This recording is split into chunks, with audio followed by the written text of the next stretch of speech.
Hello, everybody, and a happy Easter to everyone who's here. Looking at my chat, folks that are already saying howdy. I'm seeing a lot of people from Europe. Wow. Just a few from the States right now. Hopefully, the people who are going to be our guests for tonight, and if you have not heard, we're going to have not only me, yeah, who cares about me, right?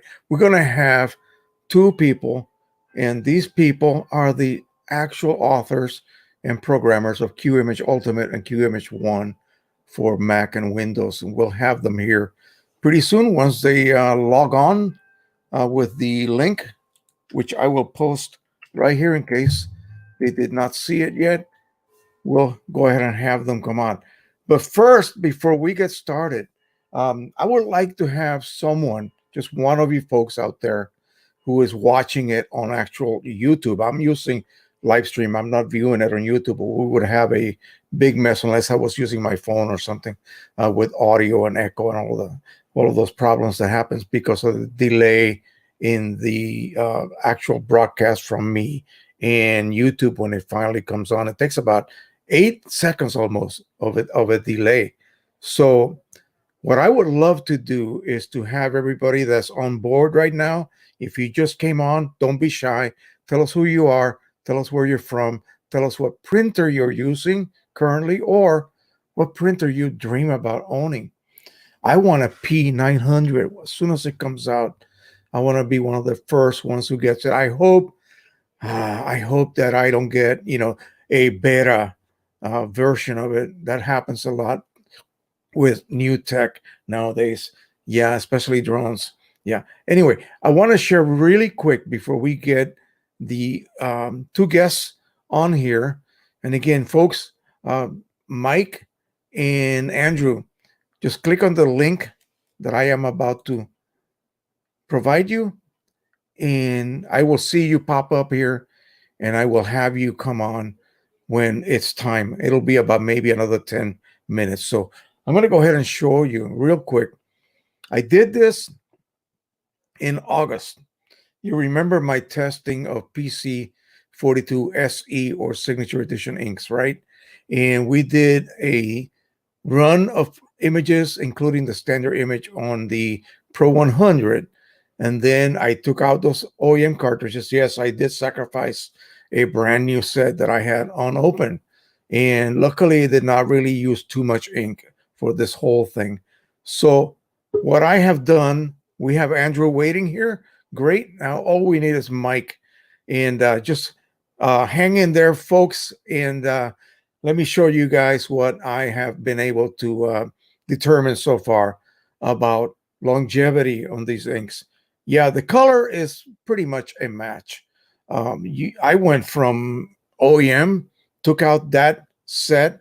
I didn't even do it bit by bit. In other words, cartridge by cartridge. I just basically took the whole set of OEM cartridges out of the Pro 100, popped the refilled, newly flushed and dried set of CLI 42s with the PC Signature Edition inks. And then I said, okay, here we go. And I set the driver to control color. I printed on just polar luster. I've shown you these pictures before, so there's no need for me to bore you again with all of these images.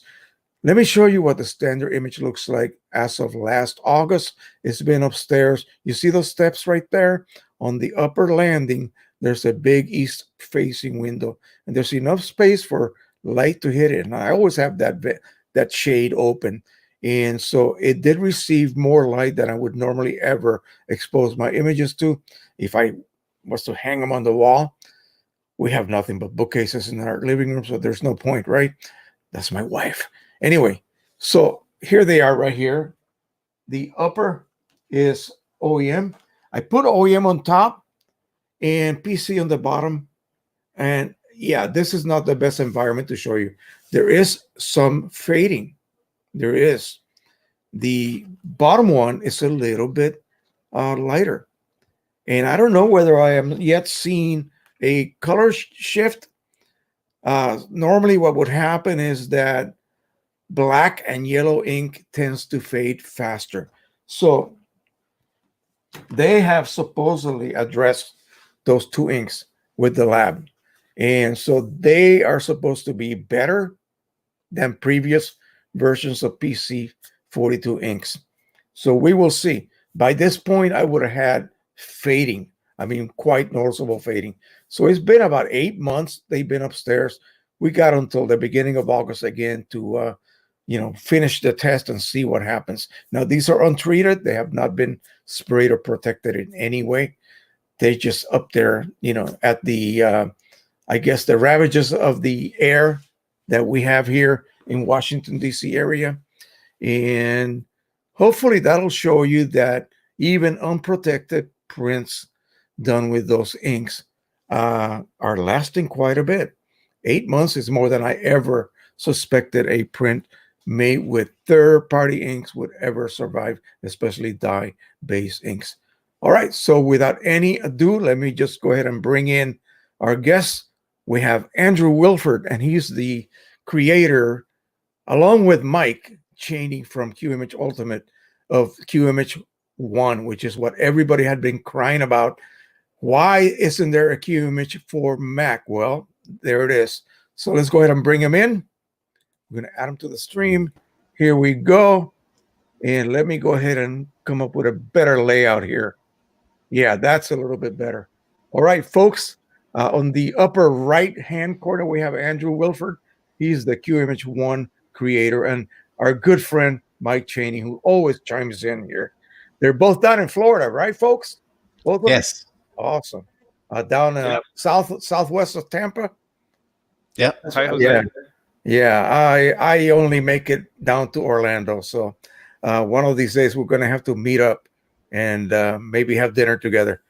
So I want, maybe since Ultimate has been around for a lot longer than one, let's go ahead and ask Mike to give us a little history about QIMAGE in general. Because I remember it, gosh, has it been 2 decades? Yeah. Yeah, I think it's been a long 22 time. years. Yeah. So go ahead and give us a little bit of history real quick about what made you come up as a programmer with such a tool. All right. Well, first of all, can you hear me okay? Is it I can hear sound you coming through clearly. good? Yes. All right, good. And everyone, as long as everyone else can hear you. All right, that's good. Well, it all started out back in probably around 1996. Mm-hmm. I first started getting into digital photography with one of the first digital cameras. I think it was a Kodak DC-40, and it didn't even have a display on it. You could just shoot your pictures and download. And once I got into it and started getting more cameras and playing around with it more, I found out there was really no software that would easily allow you to print just 3 4x6s on a page. I just wanted to print some snapshots. So I quickly created a program. Probably took me, I don't know, a week to get something simple that would just print 3 4x6s on a page. I remember it. Yeah. And back then it was called PegMe. Yeah. And it was just a little thing for me. And I saw so many people asking for the same thing that I shared it. And I got a lot of feedback and a lot of interest in it. So I started developing it more and more. And within a year, it had gone into a shareware QIMAGE. And the Q comes from QUEUE, because you're queuing up photos. So I just called it QIMAGE and started down that line. And at the same time, I was working for the government. I worked for a Nuclear Regulatory Commission in Rockville, which isn't far from you, Jose. Oh, yeah. At White Flint. Had I only known you. Yeah, I know. I was down at the Armed Forces Institute of Pathology, the Walter Reed Medical Center. Oh, yeah. Back in Georgia Avenue. Now that's gone. They have tore it completely down, except for the AFIP, which was it was built like a bomb-proof bunker. And I guess it's got some sort of historical help behind this. So I don't think they can knock it down anyway. It's about 6 foot wide, thick walls on the outside cube. It's just a big cube, like a Borg ship from Star Trek. Anyway, yeah. So, yeah, we started out in Bethesda. That's where NRC was. And then we moved to Rockville. But I worked there for 14 years. And by, I think it was 2001, I started doing well with QIMAGE and Profile Prism, which is my profiling tool to create printer profiles back then. And I just decided I'd resign from the government and do that full time. So from there, QIMAGE has evolved, and it's basically built on both my vision and the vision of the people who use it, because I try to listen to customers and see what they want and what they need. And whenever somebody says, oh, I try to do this and I can't do it, I kind of take that personally. Like, well, if somebody says, well, I had to go over to name your other software to do this, I say, oh, no, I got to put that in QIMAGE. So that's kind of how QIMAGE Ultimate got to be what it is. Mm-hmm. So that's about as short as I can make it. I tend to ramble. All right. A little bit, And so then, so you heard, I'm sure you were hearing the demand for a Mac-based version of a QIMAGE-like application. So then how did you hook up with Andrew? Well, he's my next door neighbor. Oh my God. So that's trouble. Yeah. Now, if I drive down to meet you guys, that's it. Yeah. You got to take me out to dinner. Yeah, that's true. For sure. Yeah. When I moved down here, we quickly met because he's right next door, and I found out he's a software engineer and I am too. So we had a lot in common. And then when the need for a Mac version came up, he's the first person I thought of. I said, you want to be my Mac guy? And we'll create another company and we'll each own half of it. And, full disclosure, that's what Benartum is. Right. Benartum means two skilled people. And that's Andrew and I. I think Andrew did describe the meaning of that a long time ago. Yeah. Took a long time to come up with a company name. It did. How are you individually deciding what to include on QIMAGE 1? Because it's also for Windows. It's just people call it a watered down version of QIMAGE Ultimate. Well, I don't call it a watered down version. It's a specific printing tool that we don't match anywhere else for it. Yeah, we cooperate. And like Mike says, we really look at customer feedback and our own ideas of what we want to add to the tool, what people Hmm. need on Windows and Mac OS. Um, but QIMAGE One and will never replace QIMAGE Ultimate on Windows. It's Hmm. really, printing in mind. Um, Yeah, and Andrew comes to me as often as I go to him and say, "Hey, we had a customer that's asking for this. Maybe we ought to think about adding that." So we are both working together on QIMAGE One, and um, whenever somebody points out an aspect of QIMAGE Ultimate that is really part of the printing process, or could enhance the printing process, we consider that for QIMAGE One. So it all works together. So at this right. time, do you think you will ever add any editing features to QIMAGE 1, or just keep it strictly a printing program? Which I think you should do. I think you should stick. Yeah, I think it's going to be focused mostly on the printing aspect. We're not going to try to turn it into a photo editor. And part of the reason what Mike's like you both said is that QIMAGE Ultimate's 20 years of features and functionality, and we knew that if we tried to port that right away, it would take years and years, which is why we took the approach instead to let's focus on the core printing functionality so that we can get something out in a short. It still took a couple of years to develop, but it was something the core functionality people needed for printing that we could get on both platforms using the true and tried algorithms that QIMAGE Ultimate has at its core. Mm-hmm. All righty. So I I think you were on the chat last week, Andrew, correct? I Yes. saw you interacting with. Did you notice that I had Jeff Thompson on as a Yeah, Jeff did a great job. But It's yeah, good to so finally see him. yeah, Spent he a lot has of some time questions communicating for by you. email, so He has some questions for you. okay. Let me see if I superimpose. I don't want to block anyone here. Here we go. So we're going to Oh, ask thank you, Jeff Jeff. to go ahead and elaborate. Oh, I don't have a question. Sorry, I read it wrong. Um, anyway, We appreciate the feedback, Jeff. yeah, just today, let me tell you guys, just today, someone on Facebook, on my Facebook group, posted and I'm going to go ahead and I'm going to attempt to put this up. Let me see if I can add this without screwing everything up here. We're gonna just see this at this point. So here is the post. Let me slide over to my other monitor. It's a picture of a kitty cat. Now notice what's happening in the upper print. The cat's eyes are indeed yellow, but all of a sudden the printer stops using yellow ink. It was not a clog. It was not something to do with the cartridge running out. It had nothing to do with that.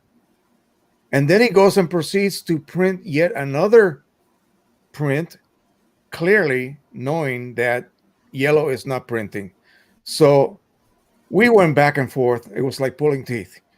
Um, Often that's what happens when people are a little bit inexperienced about printing. They don't know what to provide someone who's trying to help them.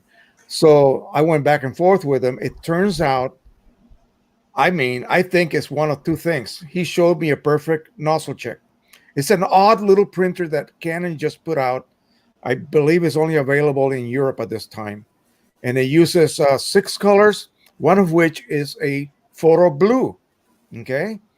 And so that's interesting. It has a photo black dye, yellow, magenta, cyan, photo blue, and a matte black, which is, I think, a separate cartridge. And so is it the channel electronically just going down the tubes? And then he says, "Oh, I forgot to tell you, I'm printing on a Mac." And I go, "Oh, good Lord, not again." So any idea what the hell might be going on is what I want to get to. Well, I I, don't. I really don't know what to tell this man. You know, Yeah, I don't see anything there that would lead me to believe it there it is, was right there. a Mac specific problem.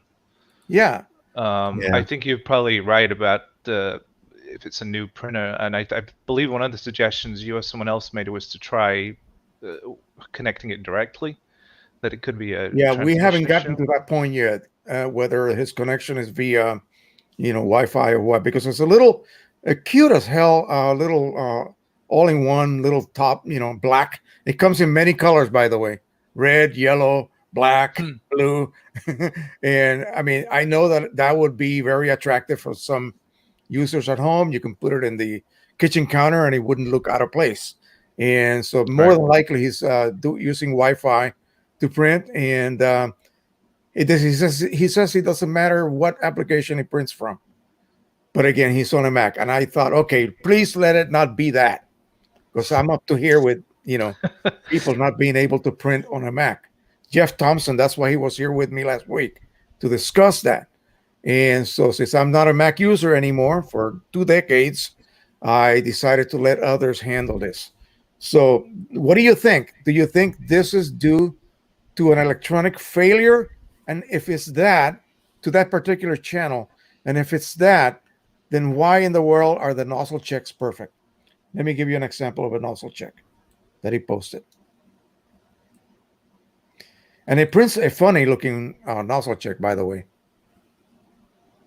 It actually takes each cartridge except for yellow, and it prints like 3 versions, one stronger density and then one lighter like it's trying to create photo cyan or photo magenta.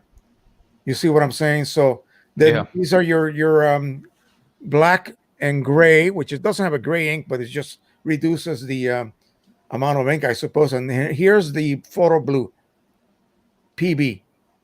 Again, I have seen nothing like that ever. I looked it up, and apparently it's only available in England or parts of Europe. So what could that be? Have you seen anything like this? I can't imagine that being a hard software problem. It looks more hardware related to me, because usually whenever you have something, you have an image that starts to print okay, and then at some point it changes. He's refilling, by the way. He is refilling, by the way. So yeah, I think it must be an ink delivery problem or something, because software won't do that. It's kind of what you get when you have digital. It either works or it doesn't. It's not going to change in the middle. So I think that's a hardware problem. At this point, he is telling me that nothing is working now. So I'm thinking, okay, something happened. Either the cartridge stopped feeding ink because he's refilling it. He may not have done it perfectly. Maybe he flooded the vent, and he's got an airlock. Ink cannot flow until you clear that vent. And so basically those cartridges are pretty similar to the Pro 100 cartridges. That little vent on top, if you actually refill this too high, ink will actually migrate into the vent, create a lock. You don't get any ink flow at all. You have to blow it out literally with your mouth like that. That's the only way to do that like that. It works instantly, but you get a mouthful of ink while you're doing it. But anyway, so I just thought I would throw that at you guys and see if you could come up with something. Yeah, I think that's hardware. Yeah. But what's the difference between a nozzle check and it's able to print a complete yellow band compared to... It might just be ink delivery. But that nozzle check uses hardly any ink. Right. It's just spray one from each nozzle. But if it was an electronic failure or a severing of communication between that particular channel's electronics in the printhead and the printer driver, then you would not have a yellow band in the nozzle check either. At least logically, I think that's... Yeah, it looks more like the ink was flowing to begin with, but after it flows for a while, it stops. We're gonna let him hang there and see what happens. I'm tired of answering and trying to get information from him. But anyway, so printing on a Mac. We have Andrew here, so we got the expert. So people are having problems with, and you, Mike, I know that you were going to talk about something that you mentioned on the Facebook group, and we saw Andrew's driver installation video on Facebook. I don't know how many views it's gotten. I don't get to have that information, but I hope that helped people. So if you want to rehash any of this, any of you can jump in and begin. I don't know what you guys had in mind about discussing tonight, but I'll let you guys decide. Yeah, you run the show. I would say that the videos, it's had about 70 views, I think, since yesterday. So people are watching it and they're saying it is helpful. And I think it might be useful for us to do more videos like this. One thing I didn't mention in the video is that installing the driver that way also gets you all the ICC profiles. You know, sometimes people talk about where's the ICC profiles, where do I get them from? You don't need to do anything special. All you have to do is follow the video, install the driver, and they'll be installed for you. Now, we can do another video about where the profiles are stored and things like that, but I don't want to rehash the whole video. But I think if people have, you know, other specific questions beyond getting up and running about printing on the Mac, I'd be happy to try and answer those if there's some in the stream that people have asked. Well, you guys heard it. Don't waste. Well, I saw a couple questions. Yeah. There was one about PDFs and if we plan to support that. Can you find the name? 5 minutes ago. It was maybe a little more. 1066 Internet. It says, Mike and Andrew, we get about 25% of images supplied as PDFs. Any chance QIMAGE will ever support them? I just wanted to address that one. It is something that's on our list. There you go. There you go. It is something that's on our list to look at adding. My answer to this used to be for years. Remember the old Apple days with Steve Jobs, and he said, we will never support Flash. Well, I kind of took the same tact with PDFs because I would tell people PDF is a document format, and it's an entire document. It has its own formatting within it. And QIMAGE is for printing photos. So we're not going to support, it isn't a word processor. We're not going to print documents. But more and more people are using PDFs now than before. What you can do now is, because QIMAGE prints photos, you have to rasterize each page first, which means you have to turn the whole page into basically a photo. And you can do that in Photoshop. You could open your PDF in Photoshop, rasterize the pages, which it will do when you open it. And let's say you have 12 pages. Which means turning that file into pixel-based image, folks. I don't know if they know what rasterize means. Yeah. So, it's just going to create basically a photo of each page. And that's how Photoshop opens a PDF. It has to rasterize it too. So once it opens your 12 pages, you'll have 12 photos sitting there in Photoshop. Then you can use the QIMAGE Ultimate or One plugin to send those pages over to QIMAGE and print it. So you can print a PDF now. You just have to do it through Photoshop. And we are looking at doing that natively, but we haven't gotten to the details yet. And I believe on the Mac side, I was just trying to test this now. Part of, and this is Mac specific because it's a technology that doesn't exist on Windows, is QIMAGE One ships with what's called a share extension. And a lot of built-in applications in Mac OS like Preview and Apple Photos, things like that, you can share content with another application. Now, QIMAGE One registers itself as a share application for images. So I believe if you open a PDF in Preview, you can click on Share and pass the image to QIMAGE One that way. And I can try and test that, see if that works. But again, because it's something which the technologies for PDF are very different on Windows and Mac, it's not, again, it's a decision where we want to make sure when we integrate something, it works on both versions properly.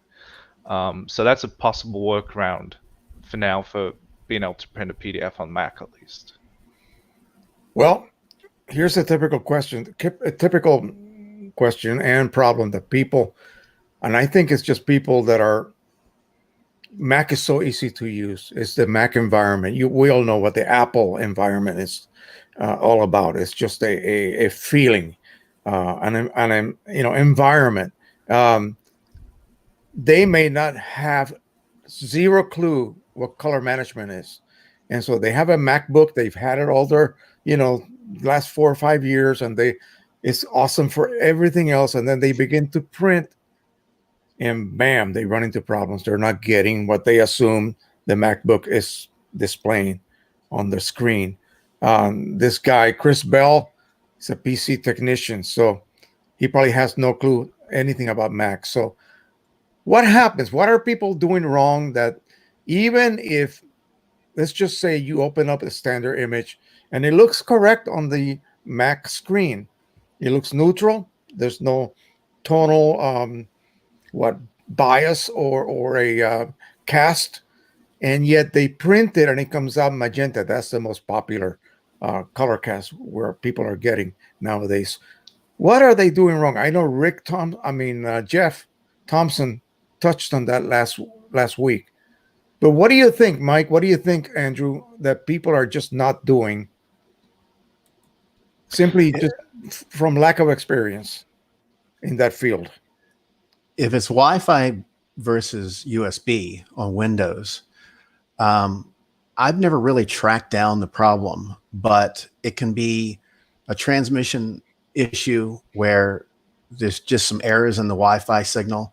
And you have to remember that when you're printing, it doesn't matter whether it's Wi-Fi or USB. Just a couple 8x10 prints, or even if you get up in this larger sizes, a couple 13x19s, you could be sending a gigabyte or more. Mm-hmm. And you're wanting all of that to travel across the airwaves and not have any interference, or, you know, the printer not to lag or something and throw out some of the data. So I never use Wi-Fi. I hook them all up wired, right? Because it's faster and more reliable. So some of that question just could deal with the fact that wired is always more reliable than wireless. I would love to see a current tutorial just walking people step by step through a proper printing process from whatever application. It doesn't really matter. I can print out of Photoshop, out of Lightroom, out of QIMAGE, and whatever else I have. And as long as my profile is a match to my paper and I'm using the same printer, I get identical results. Well, I think I have to have black point compensation either on and off, or my rendering intent has to be the same for every output from every application that I'm printing from to whatever one of my printers. I got 13 of them sitting here. So I don't understand what are the variables that could happen that people are not seeing. Especially the Mac users. I don't get it. Jeff really touched on this last week. And you mentioned it too, in that you said you could have really old printer drivers on Windows, and the printer could be 15, 20 years old and it's still working. And the fundamental difference is that the Windows environment, you know, tends to want to maintain backward compatibility, whereas, you know, the one thing that Apple like to do is get the newest, shiniest thing, right? So part of the problem is when you have an update, and a lot of people had a problem, as an example, with Catalina, because and the big problem there was all applications had to be 64-bit. So there was it's not like a regular update in the past where, you know, applications would mostly work. But what happens is, if let's see how you have a driver installed that works in, you know, OS X 10.14, and then you upgrade to OS X 10.15, that driver doesn't change. But things have changed in the operating system, in this case related to printing, which means that how the operating system and the API is trying to communicate with that driver and pass it on to the hardware, something goes wrong. And that's usually where those color shifts come from. When we see them reported in QIMAGE 1, because it's you know, we say this over and over, it's not possible to double profile in QIMAGE 1 if things are set up correctly. Right. So you get this disconnect where the operating system has moved forward one step and left the driver behind, and what people have to do is they have to uninstall the driver, go download the latest one, hopefully it's available. That was another issue in the beginning. The drivers were not available. Now they are for most printers.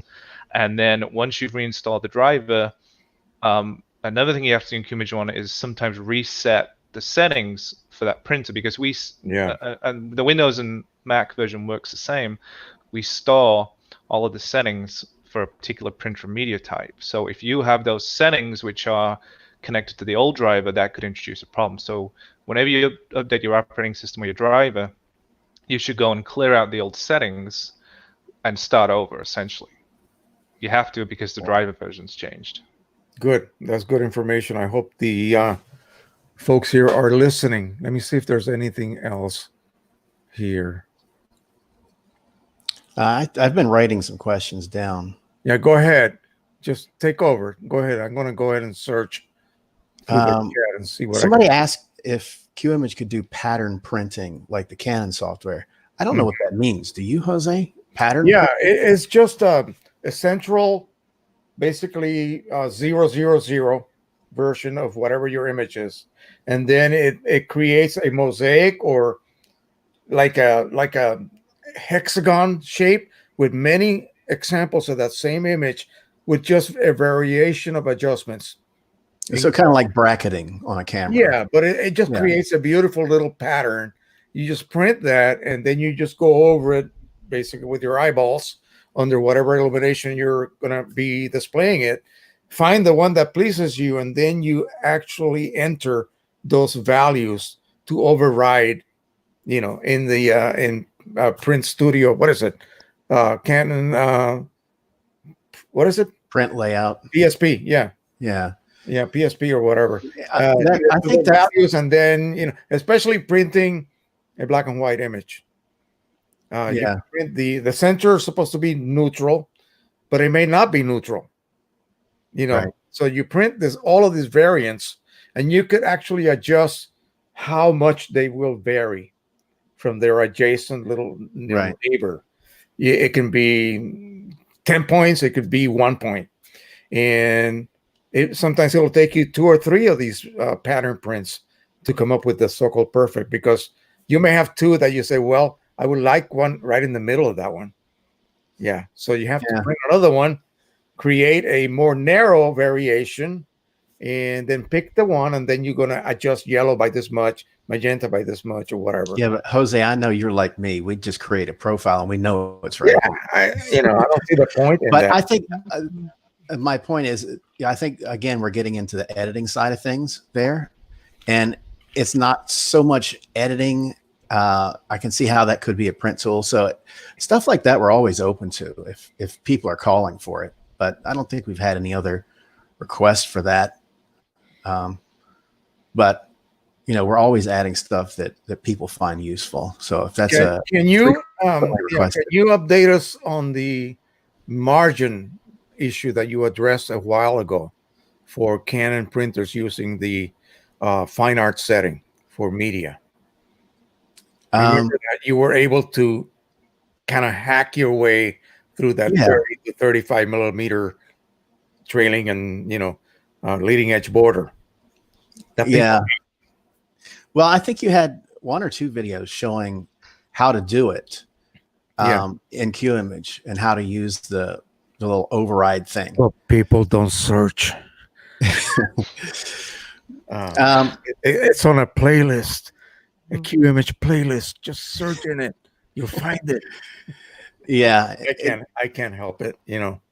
It's basically just a right click on the print button to. When the Canon driver comes up in QIMAGE, you can basically override the media size. Mm-hmm. So in the driver, it will force you to set that 30 millimeter letter size or whatever paper. Yeah. And then you can go out in QIMAGE, and on the main screen, you can change the media type back to regular, let's say 8.5 by 11, and it won't have those large margins. But then when you go to print, you get an error from the driver that says the paper size is not correct. And the only option is OK. And if you click that, it stops printing. So at that point, instead of clicking OK, you click this button in QIMAGE, and it basically just stops and restarts the Windows spooler. Mm-hmm. And that makes the Canon software ignore that message, and it can continue printing. So that's how you can override those margins. That was kind of groundbreaking in a way. But the best feature that I tell people all the time, if you're going to spend the money for a piece of software, you want certain features, and you may have 100 different features, but only maybe 3 make you, go, oh, I got to have that. The automatic color management. Yeah. And I try to screw that up. I have tried. I have tried, I gotta say. And I wanna, does it work? I wanna ask you something. Does it work for printing charts as well? Yeah. Chart for profiling. Yes. So it will not allow me to accidentally have the driver control color when I Yeah. choose. If you, No I color. hear you tout the fact all the time that in Windows QIMAGE, you have that drop down for the profile and you can select off, and Yeah. off is really off. Well, when you do that, it automatically sets the driver to off as well. Yeah. So, and Mac, you don't really have to worry about that because in a Mac, Macs can control that. But Windows, it's kind of a first. No other normal printing software, maybe a RIP could do it, but you know, they only support a handful of printers. Elite Photo is here. Let me, Elite, hold on a second, okay, buddy? I have one more thing for Mike because you said you were going to talk about this. Now it's gone over my head and now I forgot. Something to do. You said something on Facebook. What was that? Yeah, people ask about 16-bit printing. Correct. I just got that question again today. That's why you chimed in. And I wanted to hit on that. And Andrew and I tested this little demonstration on StreamYard with him the other day, and he said it worked pretty well. So hopefully it will come through here. People ask about 16-bit printing and should I try to use something that can use a 16-bit driver? Do I have to worry about that? Will I see a difference? The simple answer is in QIMAGE, you don't have to worry about it. You're going to get, if you have a 16-bit per channel TIFF or PSD, or something like that, it will produce 16-bit gradients, even on an 8-bit driver. And people ask, well, how can you do that? The driver's only 8-bit. How are you? And I even had somebody try it one time. They said, I printed a 16-bit gradient, just tried it black to white. And, you know, there's 65,000, more than 65,000 shades of gray there. He said, I printed it on my printer and I'm getting the same results from QIMAGE as I do my 16-bit RIP. How is that possible? I know the driver is 8 bits. So I wanted to explain that and do a little illustration of how. So when you first start thinking about how a printer prints, let's say you have a printer that only has one black cartridge. It has photo black and you're printing on a glossy paper. You have to ask yourself, how is that printer able to produce gradients from black to white? It only has black ink. Well, the answer is in the dithering or halftoning. If you're familiar with the old newspapers, if you zoom in close enough, you could see the dots, but they were able to get shades. You could print a photo and they get all shades of gray in there. And the way that they do it, I'll hold up the sheet of paper and see if I can do this. If you zoom in and we assume each one of these little squares here is a printer dot. It looks pretty good on what I'm seeing on StreamYard. Here we go. This is kind of the simplest form of, if you wanted to produce middle gray, how do you do it? Well, you put down half black dots and half white dots. And this, in a typical checkerboard pattern, is a good way to do it. You spread out half black and half white. And if you go back far enough from the camera, you get back to, like, say, it's right gray. here. It's middle gray. I'll try to get you can still see some at that range, but you know, if I move it back far enough, it's middle gray. And that's what's happening with your printer, even though it can only print one black. So we take that one level further. In QIMAGE, QIMAGE can read that 16-bit per channel file. Let's say you have a 16-bit TIFF. It can read that file and it dithers it further in the pixels that are being sent to the driver. And it's even easier at that stage because when you think about it, if you're printing a grayscale, you've only got 0 to 255 to work with. Well, if that was a 16-bit image, think of it as if you're going to produce something that's, let's say, a little bit shifted from middle gray, and your 16-bit value ends up halfway between 127 and 128. So it would be 127.5. But you can't do that in 8-bit space. So what you do is you do the same thing as this pattern here, but you print half 127s and half 128s. And you can see when I hold that up, even if it's close, I can barely see some kind of a checkerboard pattern in there, Mm-hmm. but you can hardly make it out because the colors are so close together. So our job is even easier by the fact that you're not talking about dithering vastly different shades of color like this. You're only talking about dithering in between the 8-bit values. So this is what you get even close up. And of course, when you move that even a little bit back, you can't see, but this is 127.5.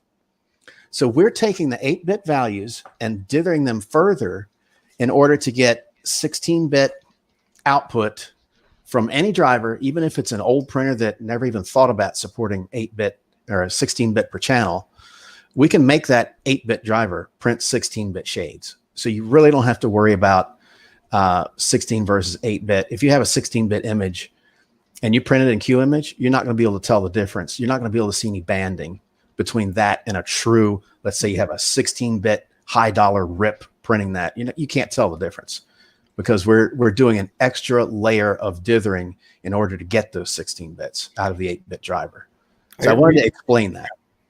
I recently had a question from a gentleman who was getting perfect results on the other areas of his image. It was basically just a landscape with a very gradual sky. I mean, very gradual, nothing dramatic. And he was getting posterization. And I had to ask him, well, are you working on an application that works, say, directly from raw files like Lightroom and others, and QIMAGE? Or are you using a JPEG that you overcompressed? And of course, now you're going to posterize some of those very gradual tones because there's no in between this shade and that shade. He just creates a margin. He said no, but he was still getting banding on blue skies. Now, this is a phenomenon I've heard from a lot of people, and I've even experienced it. For some reason, cyan and relatively bluish, purplish areas that are gradual sometimes get banding, even though your nozzle check is perfect, even though your head alignment is perfect, and it doesn't display any kind of mechanical banding problems on any of the other colors, only the ones that are affected by cyan. Yeah. I have no clue what the reason for that is. I asked him, well, are you over sharpening your image? Because if you do have any kind of a lack of maybe too low a bit rate, I don't know what the reason would be, but it seems to show up always on a very, no detail areas, in other words, that have very gradual shades changing, a transition from the top of the sky to the horizon. You will see that. Well, that takes me into my next point, because that oftentimes that is from a workflow issue. And I'll give you an example. If you shoot raw and you just print the raw in QIMAGE, you still there, buddy? We'll have him join us. If he comes back, maybe not. Okay, go ahead, Mike. Right. If you capture in 16 bits, let's say you capture a raw and you print that, or you save as a 16-bit TIFF and you print that, there shouldn't be any banding in the cyan. But the problem is people may take the raw and they'll save a JPEG. And JPEG doesn't know what 16-bit is. JPEGs are always 8-bit. So you can end up with banding. Or people will say, well, I shoot in JPEG, but the first thing I do is take my Adobe RGB JPEG from my camera and I convert it to ProPhoto. And I say, well, why are you doing that? Well, because I heard it's best. It's the best color space. Yes. So, no, you're damaging your image. Yeah. You're damaging your image if you do that, because you only had Adobe RGB to begin with, and now you're spreading that out.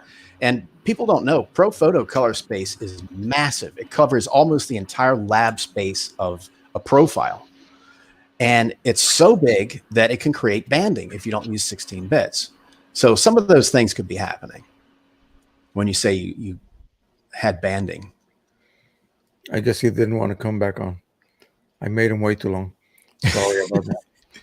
I apologize. The queue expired. There he is. He's back. Let me add him. Some coffee. All right. Hey. Well, Pepsi. That's my drink.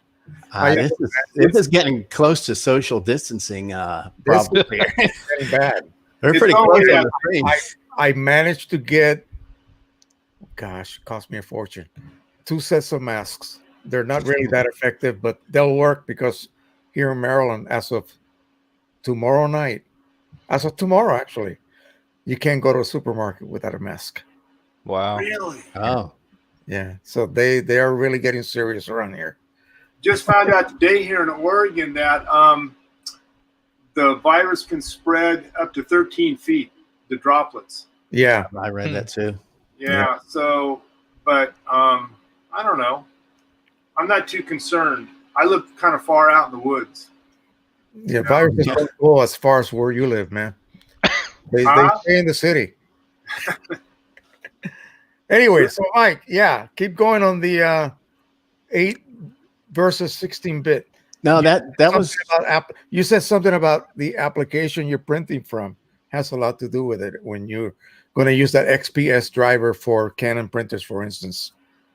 Yeah, the XPS driver, I've delved into that in Windows pretty deeply, and it has some pretty serious bugs in it. And they usually don't appear until you start using larger page sizes, maybe 13 by 19 or a little bit beyond that. It starts to have problems, registration problems, which I think we saw in your Facebook. There was a line in the print. Sometimes it has the wrong borders, and anything printing from it, Lightroom, QIMAGE, anything, will just print like on a quarter of the page, even though it looks like it should be the full page. So the XPS driver has all sorts of problems. So I look at the XPS driver as sort of a 16-bit plugin for Print Studio Pro or the Canon layout software. I think it was designed to be used from the Canon software. It doesn't work right in any other software under Windows. And I don't think Mac doesn't have an XPS driver, does it? I don't think so. No, I don't believe so. It doesn't need it, right? It wouldn't need it. Yeah, I don't think it needs something separate. Yeah, I think the way the drivers are handled is quite differently. It's a little more loosey-goosey on the Mac. Yeah, I think people get a little bit confused because it's called a driver, and yet it's a plugin for the actual driver. Is that? Yeah. Well, we get asked a lot, because they think they can just install the XPS driver by itself. Well, I think we get asked a lot to why, one thing to understand is that each driver is different, and it's impossible to make a user interface which captures all of the different settings in every driver. So part of what both QIMAGE Ultimate and QIMAGE One do is they group the most common set of choices like media type, size, and so on. But it's still essential to go into the driver and make those verified settings, which we are then able to save, so that you can use all of the features that the printer offers. So yeah, like you said, it's just an interface. But we're really reliant on what the driver provides. We can't, if the driver doesn't provide it, we can't make that change in the printer. All right. So another question that I get is, why should I? Why should I even try out QIMAGE? Well, for one, you can get a free demo of iView Ultimate All-1. But you can get that from other software as well. Yeah, you can get that too. But I would say, what would make me want to use your export plugin out of Photoshop or Lightroom, or does it work with Elements? Yeah, works well. Okay, so what would make me want to do that? Well, because we're biased, but we would say the output is superior. I mean, that's the bottom line, to get a better print, right? That's why everybody's doing this. But if since it's free, download it, install it, try it, and compare the results. And not only that, but I think just from a usability standpoint, I want to thank Jeff, because he's really been on top of answering some of the questions in the stream here. But somebody was asking about jobs, for instance. One of the things we do is we make it easy to track all of the printer settings for a specific printer media type, and those will automatically update as you make changes. And you can come back to that, a year from now, and it will still have remembered all the settings for that media type. and any job you print is automatically logged, and you can recall that job, and it will load everything: the profile, the rendering intent, the sharpening, everything. Are you telling me I don't even have to save it? No, it's automatic. Yeah, and then you can just open the job log, and it's there. Okay. Awesome. Yeah, and just how many jobs can that log? Infinite. As many as your drive can hold. Many, yeah. Okay. Somebody was asking a question about being able to I can answer 2 questions in one go here. One thing was about managing these jobs, finding an old job. We added something recently where you can purge old jobs by date, like you can do with thumbnails and exports. But one feature we do want to add is the ability to manage and search those jobs, so that you can actually find an image you've printed in the past. That's one of the things that we will be adding in a future release. Mm-hmm. Yeah, right now in Ultimate, and Andrew, I know we talked about putting this in QIMAGE 1. I don't know if I honestly don't remember if we got it on the Mac side yet or not. But you can, in the thumbnails, you can, like, let's say you see a picture of your daughter or something, and you want to know when that was printed. You can right click and then say show prints, and you can it will pull up every job where that was printed in the past. Oh, okay. Wow, that's pretty good. That is a feature. Mm-hmm. But just to elaborate on one thing about the quality, Jose, I know you're a big fan of this because I've heard you talk about it several times, the deep focus sharpening. Mm-hmm. Part of the quality is getting the sharpening right in your prints. And one thing that QIMAGE does that I don't think any other software does is that it'll apply deep focus sharpening, which is basically a better unsharp mask. It has no halos. So you can sharpen as much as you want and you'll never see halos anywhere. And it uses that method of sharpening, but it also looks at what the resolution of your original photo was, how big are you printing it, and it will keep your sharpness the same. It will actually apply a different level of sharpness for a different size. Proportionally, it will look the same. Right. So you don't have to go through 10 by 20.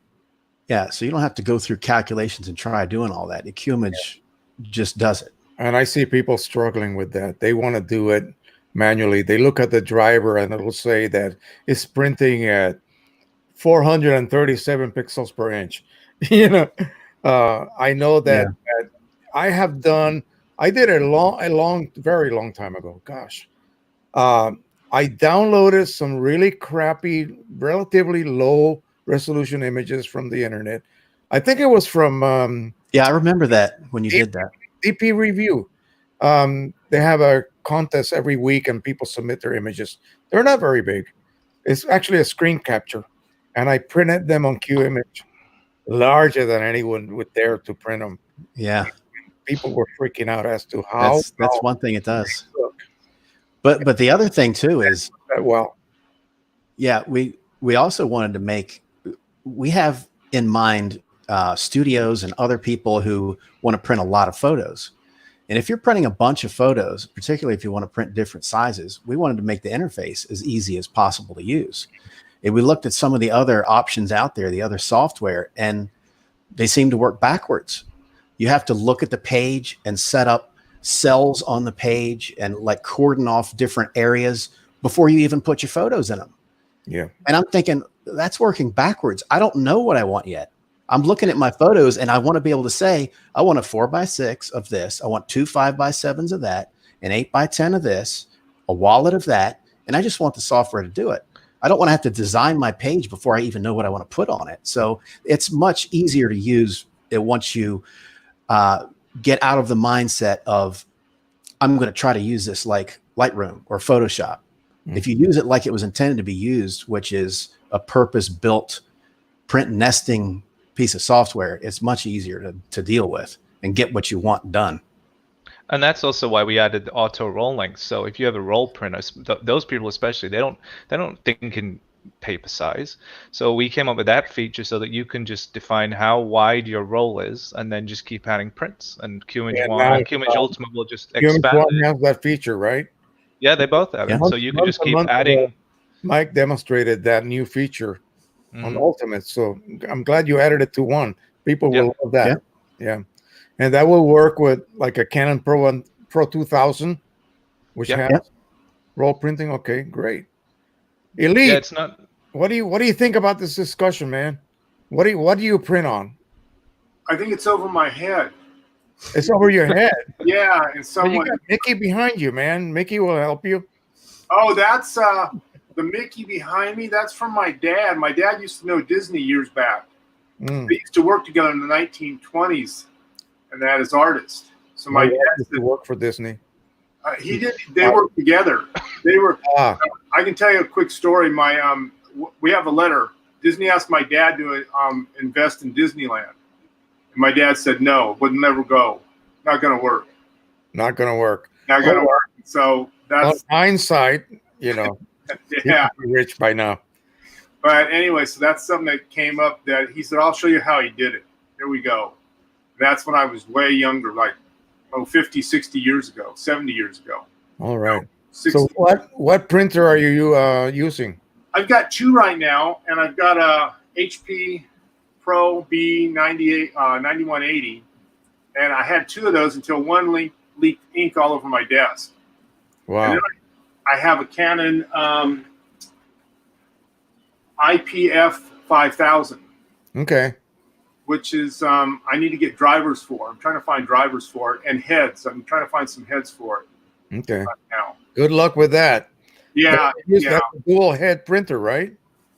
I believe so. Yeah, they're expensive. I don't know what I might just give it away. Yeah, you might be better off. IPF 6400, which was like the dynamite printer until the new Pro series came out. It's like $550 per print head, man. It is, yeah. And you need to replace them every 2.5 years if you're a big user. Does QIMAGE on the QIMAGE on the trial version, is it the same as the full-blown version? Yeah, with some limitations. Okay. You can only print 4 pictures at a time. Right. I actually don't remember all of them. Do you remember them, Andrew? Yeah, you can only add 4 prints, and you can only print once. If you print, you only print once per session. So if you print, you got to close it and restart it, and there's a delay. So it's just to give people, apart from that, all the functionality is there. It's to let people see what it can do, but make it so that it's to encourage them to buy it if they think they're going to use it. Yeah, because I'm running it on a Mac right now, but I have Windows 10 also. I have a couple of machines with Windows 10 Pro on them. And my other question was, does the camera or whatever the camera has, the color balance, does it affect how you print? You get different colors when you print? Like, I'm doing some work for 2 different companies right now. I'm doing one for Foveon, Sigma, and I'm doing some stuff for Nikon. And I noticed that my colors are different when I try to print, and I can't get them. Are you shooting in raw photo format? I am, yeah. That's even that is I guess irrelevant. If you shoot with a Canon or a Nikon or a Sigma, that each manufacturer sort of has their own interpretation of what that photo should look like, and sometimes you'll notice that Canons are a little bit more magenta, and like the Kodaks, they'll bring up the foliage a little bit. They have sharp, more saturated greens. That's one thing with QIMAGE on Windows is it will, if it's one of the 300 or so cameras that are supported, QIMAGE on Windows, we have profiles built in so that if you develop or print the RAW directly out of QIMAGE, they'll look pretty much identical as far as color, because we ignore what the manufacturer says and we go with our own profiles that we know are accurate. So do you guys support Foveon? The Mac has its own built-in RAW. It's part of the the RAW processing on the Mac is automatic. It's not on Windows where you have to Mike needs to release a new version whenever there's a new camera. On the Mac side, it's essentially what we support, what the OS supports. Right. Okay. Yeah, because I'm running. You said something about Pro Photo 16-bit, and I'm writing all this down while you're talking. Trying to write. I'm gonna get a tape recorder, or watch the video later. You can always rewatch. Yeah, you can rewatch the live stream later. One point that I want to bring up so people that are watching don't get confused. When you're talking about profiles, you're referring to camera profiles, correct? Right. In other words, if I was going to take my camera out, do a shoot, I would take my X-ray color picker chart, take a shot of it under the same lighting conditions, come back to my computer, use their software, and create a camera lens combination profile that will be specific to the lighting temperature, the temperature of the light that I shot under. It could be in a studio or outdoors. And it will create, because camera sensors are not perfect. They do not capture color perfectly. There's going to be some biases. And this profile that I create, because this has a standard in there. See that chart? That chart contains standard colors. When I shoot it, it's not going to come out exactly like the colors on the chart. So just like making an ICC profile, when you scan those patches, it's going to say, hey, we sent you this value, but you printed this one. So we're going to tell you how to correct that. That's what the ICC profile is composed of. How many corrections? I don't know, probably millions. So by creating a profile with your camera and the particular lens you're using, because each lens has a different way it renders color, and the sensors produce errors as well. I don't care how good the sensor is. It will not be perfect. So this profile, when you apply that profile in Lightroom or Photoshop, in Photoshop, I think you got to use the raw converter. You will see colors all of a sudden pop and become real again. I did this on a wedding where the girls had lavender dresses that were impossible to print accurately. And I decided, you know what? I've experienced that before. I'm not going to let that happen again. I did a close-up of this under the same conditions, outdoors, of course. And when I applied that profile to those images, that lavender just became true again. And I was able to print it. It's just magic. It takes errors that the sensor or the lenses or the combination of both introduces on your images and corrects them. Not globally, but individually. It's amazing. Jose, you're going to laugh, but I'm going to flex a little bit here. This is the one I use. Oh, shit. Look at that. That's how many you need to produce a profile. I got to get one of those. For QIMAGE. It's a color checker digital SG. Let me hold up the box. Okay, that's probably going to cost a little bit more than this one. Yeah, I think it was over $100. Well, that's how I profile this. All right. Oh, really? This was like 120. Really? Yeah. You got to send me the info. All right. Here's what this looks like. It's just very simple. You see? Yeah. You got a 18% on one side, I believe. Yeah, here it is. Great card. And yeah, I use those too. Great card. Certificate of ownership. I mean, yeah, that was 80 of the $90. Yeah, they charge $99 for that, man. Well, I have a lot email me that info, man. I want to get one of those. So I see somebody asked what's the difference between the Adobe RAW profiles and the QIMAGE ones. It's that I make them myself with that chart and I create my own profiles. I don't know what Adobe does, but they may just use the profile that from the manufacturer, because I've noticed that in Lightroom or Photoshop, you get this pretty much the same rendition as the JPEG would give you out of the camera, which is the same as the Canon software would give you when they develop the RAW. They each have their own color. So now, I can't answer. Are you just addressing inaccuracies in color rendering? When I load a RAW from a Nikon, whatever, does QIMAGE automatically apply that profile while the image is caching? Yeah, I have produced my own profiles with that chart that I showed you for that probably over 100 cameras. It's not for all of them. So if you have a camera that's not, one of the most popular, I think I tried to do the most popular cameras. I'll go to the local camera shop and say, hey, can I have somebody there that would let me take the camera outside and shoot photos of that chart. Awesome. So I've been able to do a lot of them, but even if it's not in the list, then you're still going to get pretty close to what the manufacturer intended for that photo to look like, because we use LibRaw, which is basically the new DC RAW.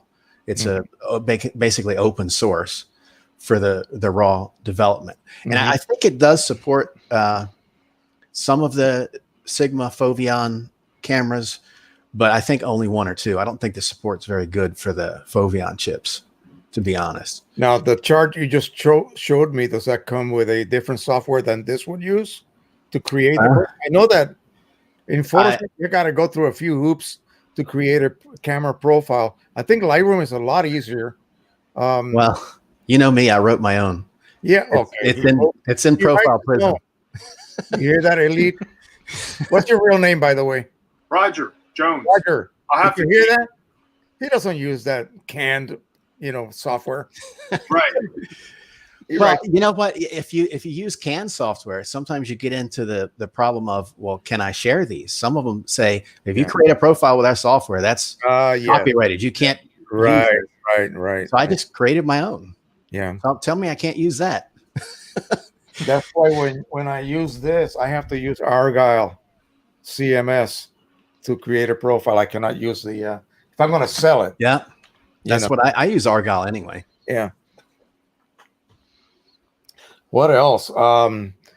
Does your profile? I know some of the built-in, or when I load a raw image in Lightroom or in the raw converter, it not only applies that correction because it knows what lens was used, what model camera, Nikon, whatever, Canon, and it applies color correction. But I also notice that I can apply distortion correction, because if I'm using a zoom lens, it might have pincushion at one end and barrel distortion at the other end, and somewhere along the middle it might be the sweet spot, and I have no distortion whatsoever if I was to take a shot of a grid on the wall. Yeah. Hold on. This is a Anafi drone. This has a 22 megapixel sensor, Sony sensor on it. I take this up in the air and I can shoot raw images with it, but because that's a wide angle lens, it has a bit of curvature. On QIMAGE, I load those images, I import them in, I go to my camera, there's a correction tab in there somewhere, and it finds Anafi 24 millimeter lens, 2.8, and all of a sudden it just flattens the image. Yeah, I've built in a bunch of those to QIMAGE. Hang on, let me show you. What was that program that you were using for the raw files, raw converters? In QIMAGE? Yeah.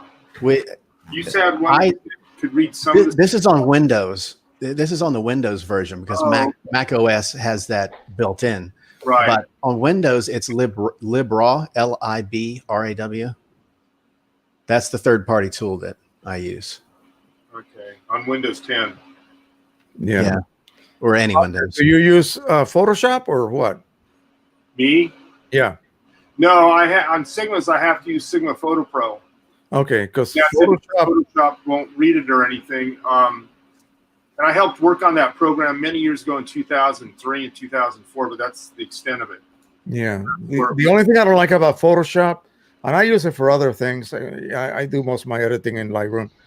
And Mike and Andrew, you can correct me if I'm wrong, but when I load a raw file, it basically opens the Adobe RAW converter first.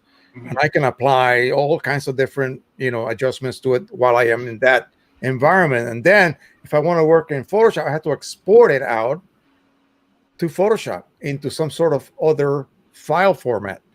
Whereas Lightroom or QIMAGE, you don't have to do that. It just opens it. You get a virtual image. You apply your editing, and it doesn't affect your original file at all. I don't have to create, my raw file to view it in the raw converter and then export it out to a PSD or a GIF or whatever. Here's a shot of my grandson's little shack of a house. Hang on a second. Let me make myself huge. Hold on. Let me make sure I don't cut myself out. Wow. Okay. I live in a little shack compared to this. Anyway, this was shot with a drone, and it is absolutely pristine, beautiful. And so my latest thing is to start producing aerial shots all around the area. Of course, where I live, you're not allowed to fly wherever you want to. This is Washington, D.C. It's worse than Orlando. Wow. Huh. Just tell them it's part of the social distancing. That's the only way you can see your neighbors. I just go out to the yard and I spy on everyone. There's a sort of like not an official rule, but they say stay under the tree level, the highest tree levels that you have in your area, because that assumes that aircraft are not going to come flying under tree level heights. Well, if they're going to crash, they're going to crash wherever they crash. But yeah, that's the thing. So I go out here and I just take shots of the neighborhood, or if I go to their area, that area is not restricted. I can actually fly there.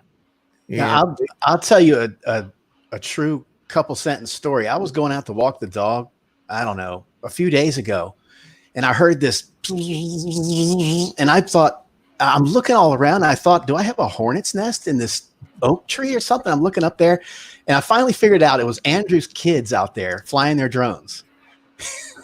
Next door. Andrew, I literally thought there must be a hornet's nest up in that tree somewhere. I gotta say, it's very soft. I've seen a lot of drones.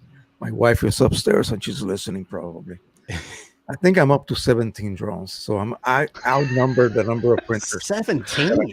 Yeah, why not? You crash 3 a day or something? Yeah, I take them up. I do tutorials and just kind of moving on to something else. Printing is becoming work, and it's a daily, I don't want to say nuisance, but sometimes it is, because people are just, and I kind of love it and hate it. I love it because that just indicates there's a lot more people entering the hobby, and to me that's wonderful, because I thought, I was being very cynical years ago that this is going to go down the toilet. Photo printers are not going to be something that any company should even address anymore, because everything's going to go digital and on the cloud and on different social media and that type of thing. No one wants a print until they see one. And they remember the days of silver paper for wet labs. Yeah. And then they went to a very low silver content RC coated paper, and it looked like crap. And then finally, about 10 years later, some of these companies, especially out of Japan, started producing full silver fiber-based paper again. And it's like everybody forgot what the original photo paper looked like. Mm-hmm. You see? And I think people have forgotten what a real print looks like on some really, really good paper. They just forgot. All my work that sells really well is prints from, a really good printer and that. And I sell more film prints than I do digital. Mm-hmm. And I don't know why. They just sell better. People like the old look or whatever it is. And you can still get film out of Germany and Czechoslovakia and that areas that have a high silver content like Agfa used to have years ago. They're making it again. And so people like the black and whites. But I think it's coming back kind of slowly. There's people that are venturing back in the darkroom. I became I worked for like 30 years in the field anyway. I just started reacting to the chemicals. I had to wear gloves, and gloves were very difficult to work with, and I had to use tongs. I was one of those guys that stuck his hands into the trays with chemicals. Yeah. But one thing that I think I'm going to probably get into, and This is something that I found a guy that has a Pro 4000 from Canon. So that's the 24-inch wide model. No, 40 something inch wide model. And he only prints images scanned from film, or negatives or transparencies. So that's one way that you can approach the so-called film look. Right. And in case you guys didn't know, there's many grain filters out there to introduce film grain, but real film grain was not a linear grain, it was a non-linear grain. So the on the negative, the deeper areas that contain a lot of silver granules created a coarser grain, and then the shadows that had hardly any silver granules or reduced silver from the silver halides that film had, has very small, tiny particles of grain. So throughout your images, the grain size actually changes in size. You see, so applying a global grain structure to your images doesn't mean you have the grain, you have that film look. The film look was specific to the densities. And someday somebody will come up with a filter that would actually address that according to densities of your image. The lighter your image, the coarser the grain is. The lighter portions of the highlights would be very coarse grain, and the shadows would be very fine grain, because that's the way film was. You know, if I keep watching, you're going to fill up my brain till it starts leaking. I'm getting overload here all of a sudden. I can't. Well, that's great. Wow. I started doing this since I was 11. I'm 71 now, almost. 71. So, yeah. So I started doing this. I grew up in Puerto Rico. My neighbor was a famous photographer who shot my cousin's wedding in Spain. So they had arranged this marriage. Okay. They all took a ship to Spain. I was about maybe 9 or 10 at that time. So this photographer came back, prepared an album for my uncles and an uncle and the daughter. And I had never seen prints like that. Remember the old little 3x3s that had it's like a stipple edge on glossy paper? No, these were beautiful prints. And I thought, good Lord, how the hell did you do that? Of course, I didn't say that. And he took me aside and he showed me how, he went about that. And up the road on the avenue, they had a Kodak processing lab. And my dad used to walk me there, and they had a big glass door, and I could see all the rolls of film just hanging, drying. And I thought, I got to get into this. I commandeered my mom's closet, the walk-in closet. My dad bought me a very, very low-end enlarger. I took her soup plates and went to the store, and I started buying. They had a Kodak store. I bought Developer Stop Bath and Fixer, and I started doing it. I used to do film this way on a tray in total darkness. And when I moved to Los Angeles, the middle school that I went to, or at that time it was junior high school, had a program after school photography club. And my English teacher, from whom I learned basically how to communicate in English, was the actual guy in charge with the photography club. And he had an Exacta camera from Germany. And I started collecting those later on as I became an adult. But he's the guy that got me. I remember 2 teachers, that guy and my music teacher. That's it. All the other ones, just those are the only 2 that made an impact in my life. And so I continue learning about photography.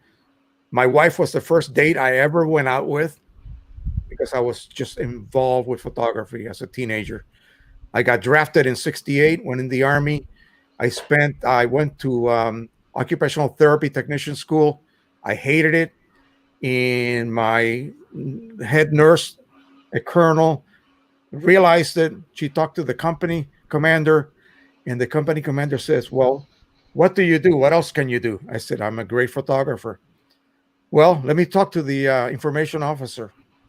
And with a stroke of the pen, he changed my specialty to photography, still photography. And that's it. 22 years later, I retired from the Army, and I went to work as a medical photographer at the Armed Forces Institute of Pathology. And I retired from there in 2012. I have done nothing but photography for all of that time since age 11. And the digital world came around and I hated it. It was terrible. God, what a disgrace. Look at that crappy image those printers are producing. And things got better. I started printing digitally, I think it was 1999. Had a little tricolor cartridge, one black and then one tricolor on a little, I don't know what kind of printer that was. They gave it to me free with my first computer. That's how it started. Then I started making tutorials, and people say, "Hey, that's pretty good. Why don't you go on YouTube?" I said, "What's YouTube?" Boom. That was in 2009. So I have a question. I didn't earn a penny until 2017. I was just doing it for the love, and now it's work. So I do the drone thing now. That's fun. That's fun. Yeah. Yeah, that's fun. So that's me. That's from then to now. All right. Now I'm talking to you guys. Yeah. So on QIMAGE, Q1, if you scan, does it make any difference if you use digital or a scan? Does it make any difference? Yeah, it's just that's for Andrew. You're going to end up with a photo. So yeah, okay. It's a photo, right? Raster-based image. It'll work. Yeah. Do you think scanning an image, though, scanning a slide or a black and white, does it come out the same as doing it in a dark room? Well, you're talking about papers, their surfaces, their characteristics. You're never going to have an Ansel Adams look done digitally on a digital printer. It's just not the same. Right. Yeah. Well, I mean, scanning, this is what I suggest for you. Since you're trying to replicate that microscopic grain structure, because if you enlarge it enough, you're going to start to see that. You need to scan it at the highest possible resolution your scanner can provide. Right. Because you want to scan beyond that microstructure of that grain. You see what I'm saying? So if you go Command plus and enlarge that image in Photoshop, you should be able to see the grain before you even see pixels. So you got to go beyond that. Okay. If you go under that, in other words, lower resolution, you'll never get the grain structure. And that's what makes a film image a film image. Yeah, I'm sure film has a different tonal curve and dynamic range than digital images do. So it's just a different look. And I can see how some people would prefer that. A very flat shadow. It's almost, I mean, it hardly goes up, and then it sort of starts to straighten out. You have that straight portion of the gamma curve, and then it just plateaus on the highlights. Digital is better. You can actually get more detail on those deep shadows and those highlights. Yeah. Well, sometimes more detail is not necessarily better. Right. People want higher contrast. I mean, technically speaking, you could probably get a higher dynamic range than you would on film. And like you said, if you had the right kind of filter, you could make digital look like film. You're right. So what that is, I don't know. But because I mean, if you print a digital file large enough, eventually you're going to start looking. It's going to start looking like a mosaic in Italy. You know. Yeah. With your little squares. Yeah. How do you create grain structure with a bunch of little squares? Well, the squares have to be really, really tiny. Yeah. Yeah. Interesting. I like to use common terms so that people get it. I use weird analogies sometimes. You know, like you show with the print of the black and white squares. If you go back enough, it becomes continuous tone. Yeah. And the newspapers had a 85. I did a lot of 4-color and offset printing. That was my secondary MOS, military occupational specialty.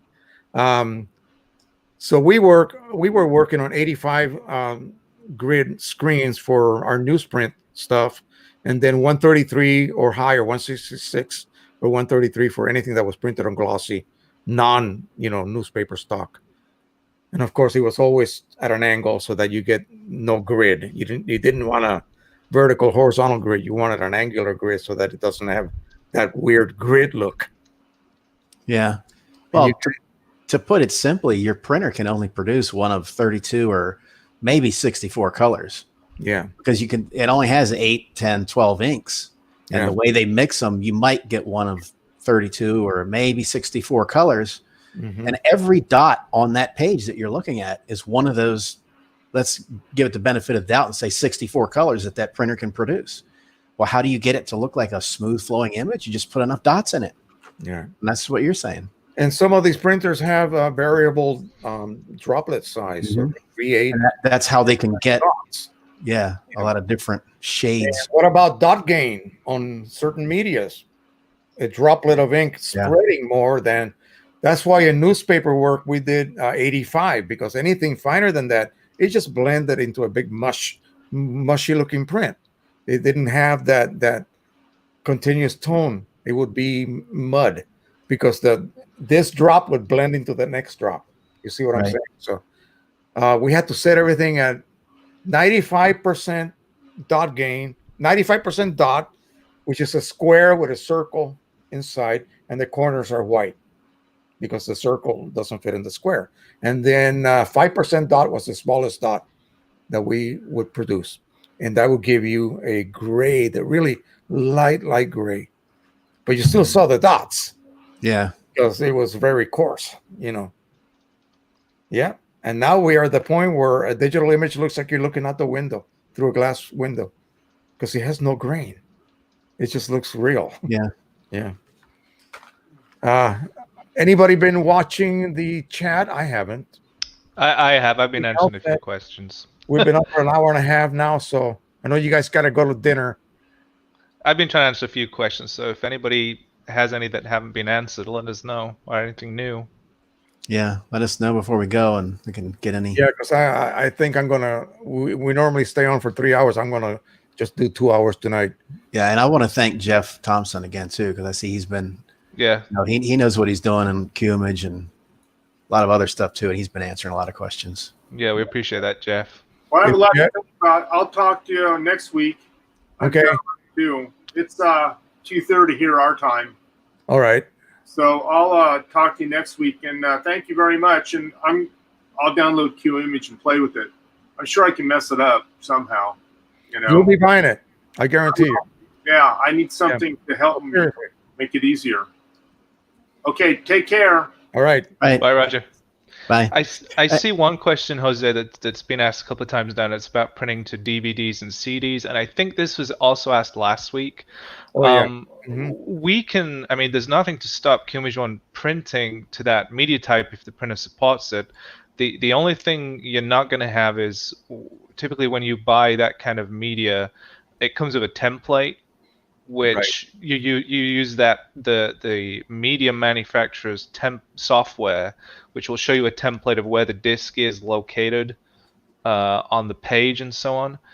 That's the only part I think you'd have a problem with. You'd have to measure, you'd have to know on that media how far the CD is from the edge, from the top and the left-hand side, and then you can, in QIMAGE One and QIMAGE Ultimate, you can select the image and set its top and left position exactly so that it aligns where the disc is. But that's the only bottleneck that you're going to have there, is you're not going to be able to see that template in QIMAGE One's live view. I do a lot of disc printing. Let me show you why.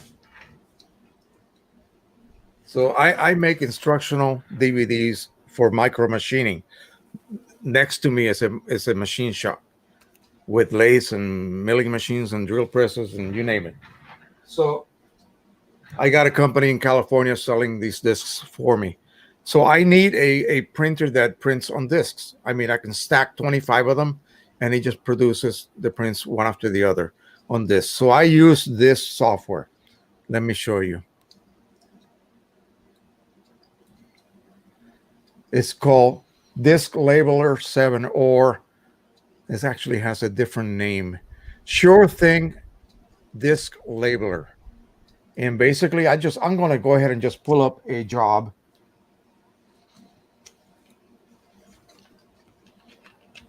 Boom, there it is. All I got to do is Command or Control P and print it. I already have the printer linked to this, and boom, it's done. Simple as that. And you're printing right on the surface of the disk, right? I am printing right on the surface of the disk. So as Andrew was talking about last week to someone, yeah, how in the world are you going to make an ICC profile for this? Somebody was asking, can you make ICC profiles, for this type of printer, this type of printing? And the answer is, of course, you probably can, but it would be incredibly difficult because how are you going to fit? Yeah. I mean, it's just not going to be, it's not going to work. So you just accept the results you get. That's it. There's really not much color management involved. I don't see QIMAGE being used to print directly to disks.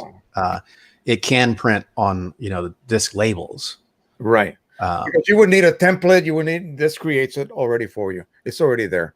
I just load my Primera Bravo 2. Boom. It knows exactly. And I'm using the print to the hub of the disk. And it knows. It creates a template for you like that. You don't have to deal with anything like that. Yeah. QIMAGE Ultimate, you can create a template and you can have like cells on the page, design a custom template. And we're also looking into that, being able to have that feature in QIMAGE 1 as well in the future. So it would be useful for printing CD labels, like the surest thing, the sticky labels that you can have a template for. You can use QIMAGE to do that. I know Fred, who's popular on our QIMAGE forum, he does it all the time. He prints a lot of DVD labels and he uses QIMAGE to do it. He just he's created his own custom layout. And of course, you only have to create it once. You just save it and then reload it and drag and drop your images onto the areas that are on the page.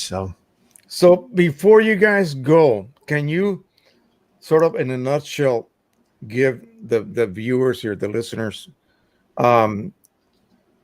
what features can be found on either version? I know, Ultimate is just full of features. And what does QIMAGE 1 have that if you're going to go full-blown Ultimate, it also exists in Ultimate, in other words. Even a Windows user may not want to buy Ultimate. What's the price difference? Like $10? Yeah. Yeah. So what would make me want to choose Ultimate over 1, whether it's for Mac or Windows? I know people want to know. They just want to know, like, what's in there. Well, I saw somebody in the chat type the words Swiss Army knife, and Ultimate is kind of like that. Well, that's Photoshop now. It's just blown to the user interfaces are made to be the same, plus or minus a few buttons here and there. Mm-hmm.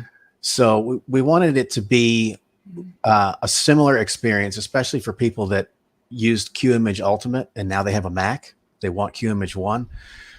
We wanted it to be, basically the same interface when you go from one to the other, even Ultimate versus 1, not to mention 1 on Windows versus Mac.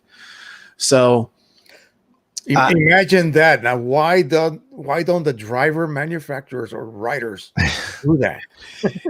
Yeah, I do tutorials about this, click on this box, do this, but that's not it. And then I realize they're on Catalina, and I go, oh, I'm sorry. Well, I just got to interject here that one of the, we get asked this a lot about documentation and, where's the help file, where's the manual. The difficult thing is that, while it's, it's stable and it's established, we're still adding things to QIMAGE 1, and you have, like you say, even though the interfaces is we try and keep them similar, the way you do things on Windows and Mac is different. So we've got to really write 2 manuals, and they're both moving targets. So for the time being, what we're concentrating on is making YouTube tutorials on our YouTube channel, which is Benata Media. That's the name of the channel, where people can see, when we add something new, you want to do borders, you want to do auto rolling, this is how you do it. Eventually, when things have become more settled down, I think Mike and I will have to bite the bullet and sit down and write a Windows manual and a Mac manual that covers everything. But it's a big task, I mean, we could work on that, or we could work on adding new features. So yeah, this I person think here, Cindy, in Ultimate, you're going to find features outside of the set of printing features, like Sure. the ability to photo edit some things. Right. And that came from people saying, most of my, like, especially professional photographers, they've shot, they've measured their lighting. Everything's pretty much the way they want it, but they may want a simple change to curves, or they may want to remove a blemish off of someone's face or something like Right. that. And they were often telling me, this is, 15 years ago, they were saying, can't you add something to QIMAGE that I can just do that all in one place and I don't have to go into Photoshop? Because this is not heavy-handed editing. I'm not trying to remove Uncle Bill trying to get somebody's sandwich out of the trash can over on the side. This is just, I want to remove a mole from somebody's face, or a blemish or something, or I just want to bring up the shadows a little bit. So QIMAGE Ultimate has features like that, and it has some extra printing features. But as Andrew said, we're always looking at those to see what are the most common ones that people would be using. Like Ultimate has floating text that you can drag around and move other places, and we're looking to doing that in QIMAGE 1 also, and a future version. QIMAGE Ultimate also has image databasing, where you can type in a description in a creator and search for it and find it anytime you want it. So there's a whole bunch of features in there that don't necessarily relate to printing. So that's kind of what defines the two. And I think also the licensing is a little different in that, because we made the decision that with the Mac version, we were going to, when you get the license, you can install it on Windows and Mac. And we don't know if everybody understands this, but if you're a family or a print shop and you have both systems, the one license covers both, provided only one person is using it at a time, and you get the plugin that we wrote, which works in Photoshop and Lightroom. So it's kind of targeting a different, it's giving people a choice of how do they really use the software. If I was to get a Mac tomorrow, I can go back and download the Mac version of QIMAGE 1 and just use the same. Okay. Yeah. Now, one of the big things, did you see, I think Jeff Thompson just helped this lady out. Awesome, Jeff. Yep. The unclog tool, that's a big one that people are interested in. And of course, I have to tell them all the time, over and over and over, that it is available in QIMAGE 1, because they're Mac users specifically, they want to know, is there some sort of a script that I can download and have my printer? Well, some people have printers, sophisticated printers, but they travel 8 months out of the year. To which I say, either you're extremely wealthy or, whatever, you shouldn't have a printer. I'm sorry. You see what I mean? So they want something that will kind of, while they are away, say every 2 or 3 weeks, they have to travel. And I always suggest, they think it's a nozzle check. And of course, we know better than that. It is not. It's just a printing tool to exercise your printer, and also can unclog certain, minor clogs. Right. Yeah, you could use that if you're away and just schedule it for once every 3 days or something. Imagine me manually doing this every few days with 13 printers. No, I don't want to do that. I don't. It's funny how the world changes, though, because everybody's stuck at home with their printers now. They should be able to be printing. I know they should be printing stuff. I did see one question that I don't want to, I hope this person's still here, because I was reminded by something else. I saw it on the Facebook page too. I don't want to forget to answer it. There was somebody that said that they had created a profile, and I think it may have been through you, Jose. They sent you one of their, targets, and you create a profile for them. And they said it works in Lightroom, but they have different colors, or it's not working right, or something in QIMAGE. Oh, yeah, it wasn't working in QIMAGE. And according to them, right away, there's, the gears are turning. As soon as I start reading that, I'm thinking I probably know the answer to this one. The first thing, I tend to, go with these methodically. But the first thing I would have to ask is, how did you print the targets that you sent to Jose? Because if you printed those in Lightroom, there's no way you can turn off color management in Lightroom. So to start out with, they were printed wrong. So you can't really just turn off color management in the driver and hope to get the right results. Because if you print them in Lightroom, it will work only if you use it in Lightroom. And the reason is because when you print that target in Lightroom, you can't turn profiling off in the software. So you've printed it with whatever Lightroom did to it. And then you send it to the driver with color management off in the driver. So if you then take that profile and try to print in Lightroom, it'll look okay. It won't be the best profile in the world because you couldn't turn profiling off to begin with. But as long as you use the same settings in Lightroom as you use to print the target, it'll work okay. Yeah. Because in other words, if you were to double profile something when you printed it, as long as you're double profiling when you use the profile, it'll still look okay. Right. But it's not going to look right in QIMAGE because it wasn't printed the way it should have been printed. So that's the first suspicion that I would have in something like that. And the other thing I wanted to say is we use a tool, Andrew and I both use a tool called LCMS, Little CMS, for the color management engine.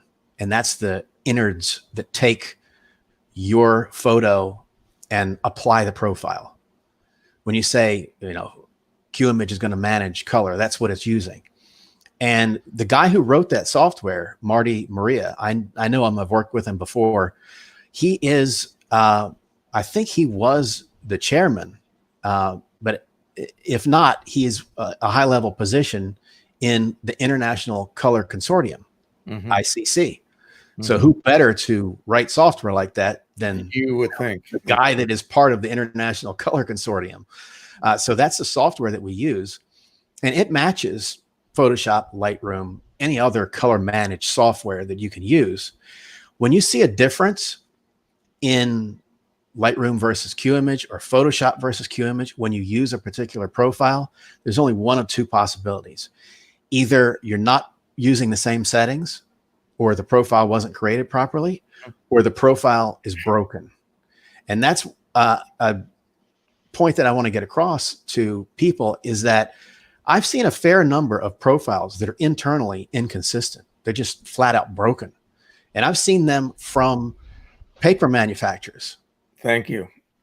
And they will send you a profile that does not work. And one thing that Photoshop, and I don't know about Lightroom, but I know Photoshop does it. And I've talked to Marty Maria about it. And he's the one that pointed me to the fact that Photoshop will prune your profile if it discovers something like, a profile should have a tone curve that looks, how do I do this backwards? The curve should be a nice smooth curve that goes up like this. Well, if the profile is broken and it has a curve that looks like this and it's jagging all over the place and you can't really use it properly, Photoshop will either try to smooth it out, or they won't use it at all. They'll just ignore the profile, but they don't tell you they're doing that, which I think is a bad thing, because how are you going to know your profile is bad if your software is just going to ignore it and not tell you? So sometimes you can get a difference between Photoshop and QIMAGE, or Lightroom and QIMAGE, because the Adobe software may look at that profile and say, I'm not using that. I'll just ignore it, or I'll try to fix it and do something to it. And it might not necessarily be perfect, but it'll look okay. And then you put it in QIMAGE. QIMAGE is showing you exactly what that profile is doing. It doesn't try to modify it. So I would say the second way that you could have a difference is if your profile is broken. So those are the only two ways you're going to have a difference in color if you're using a printed profile. I think Jeff also mentioned last week that he was talking about the different versions of the ICC profiles, and that there was one that even the ColorSync utility, which is the de facto standard on Mac OS, even it couldn't open it, but I think Photoshop or Lightroom was able to. So yeah, I know if there's a profile out there that little CMS can't read, I'd like to see it, because that guy, but we're using the latest 2.9 version of LCMS, and that will read any version profile you can throw at it. So if we've found one on the QIMAGE end that it can't handle, I don't think it was a QIMAGE one. I think it was a difference between something in Adobe and then something in ColorSync. I think it was ColorSync maybe couldn't handle it, but I just wanted to point out that we handle any version of. There's V2 profiles. There's V4. There's I think there's 4.1, 4.2. QIMAGE will handle them all. Yeah, there seems to be some folks that are having trouble with V4 profiles. They're using X-Rite software to create their profiles, and by default, when you install the software, it's using V4, and some applications just can't handle V4. So you got to go back in the preferences and tell it, hey, from now on, only produce V2. Yeah, that's the only way. Especially if you're trying to look at the 3D view of the gamut volume of your profile. Some of these applications won't open a V4. You can. Yeah, I think I made a profile one time that it looked like my little planet had been bombarded by alien ships. It ended up being that the print that was not far from reality these days, huh? Yeah, the print that was created by the customer was done wrong.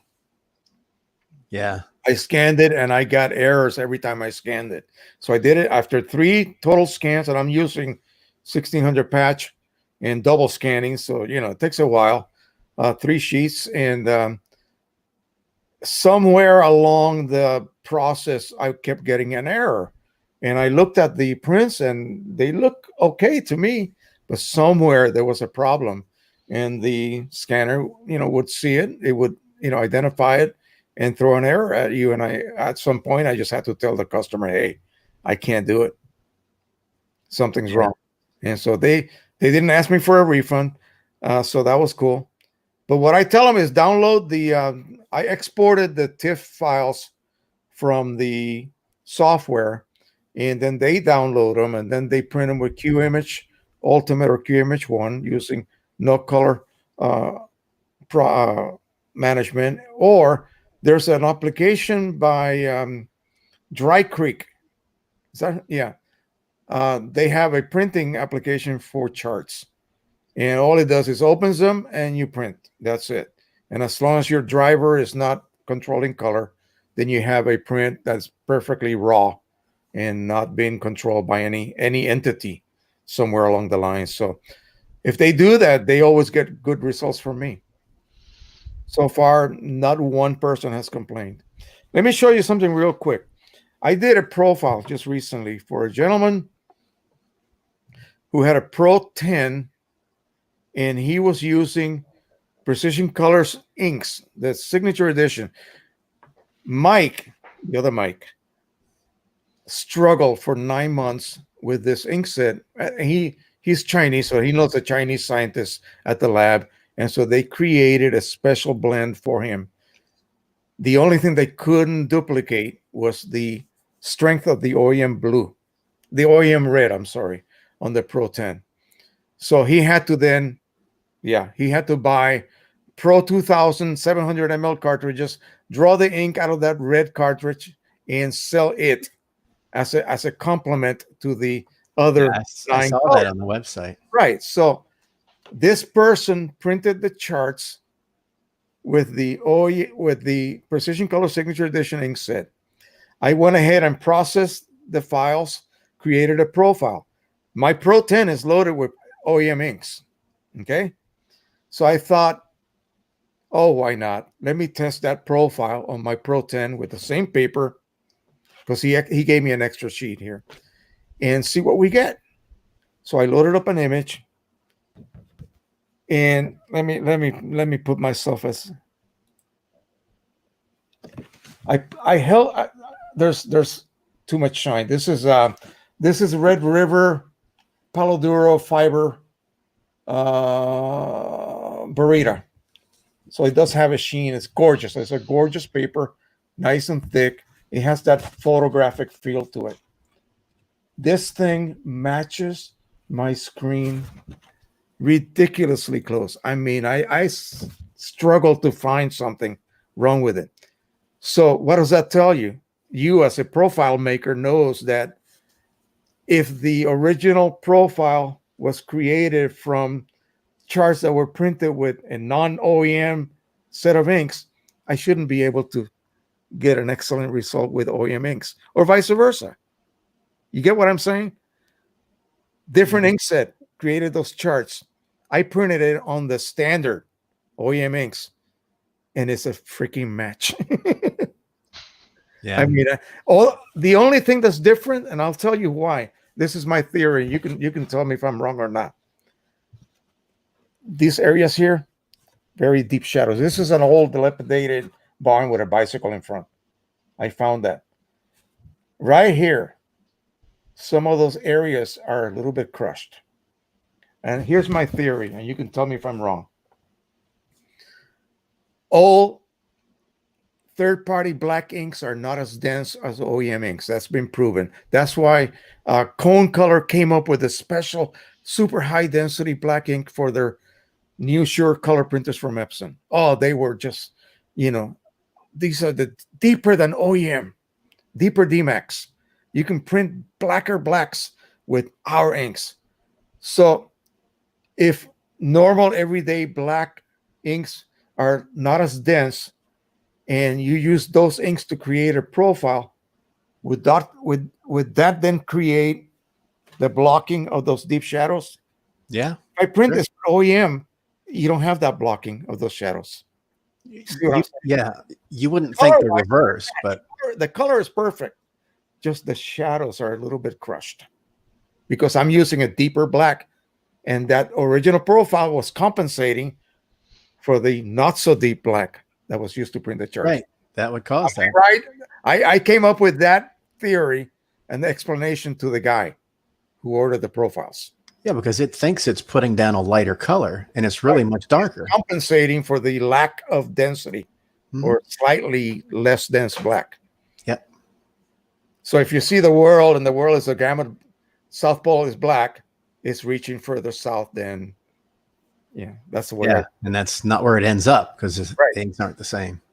Yep. All right, it's almost 6 o'clock, guys. All right. Anything else? Anything else, chat? I like this comment right here. Okay, and another one. You just a lot is a color grading effect. Yeah, they're talking about. That's something you apply to video or to apply a mood to an image or video. That's what Hollywood does. All right. Thank you so much, guys. Thanks, Jose. Thanks for having us on. Thanks for having us. I want to try it. I'm going to beg, borrow, and steal Mike Lee from Precision Colors. I'm going to put him on one of these days, and that's going to be. Yeah, I'd like to see that. That's going to be really interesting. I hope he's up for this. Maybe I'll catch him while he's stuck at home. Yeah, good possibility. All right, guys. Thank you so much again. Have a happy Easter. Yeah, happy Easter. Happy Easter to you too. I'm going to go ahead and take you off, and I'm going to go ahead and take you off. All right. Now you're stuck with me. That's it. Let me go over some of these other things that maybe were not discussed. Let me see if I can find something from the very top here. I want to say hello to everybody. Jeff Thompson is here. Agent X. Cosman Owens. Side comment. If you haven't seen Andrea Bocelli sing, okay. Yeah, I love that guy. Jeff Thompson is here. Cal Johnson. Daniel Rees. He says he hasn't downloaded it yet. Okay, hold on a second. What's going on? When my thumbnails are vivid, when I double click, then I enter the editing window, adjust to dull looking. What do you mean? Like, what are you opening them in? That would be, sometimes thumbnails in editing softwares are created separately. I don't know what's going on. Raw images are usually duller than regular. If you were to save straight out of the camera to a JPEG, it would be a little bit more vivid in a way. But raw is always going to be very dull. I don't know whether that answers your question. Is that what you're seeing? This is very early on in the chat. So Daniel Rees and Tom Volek. Let me see what he's got here.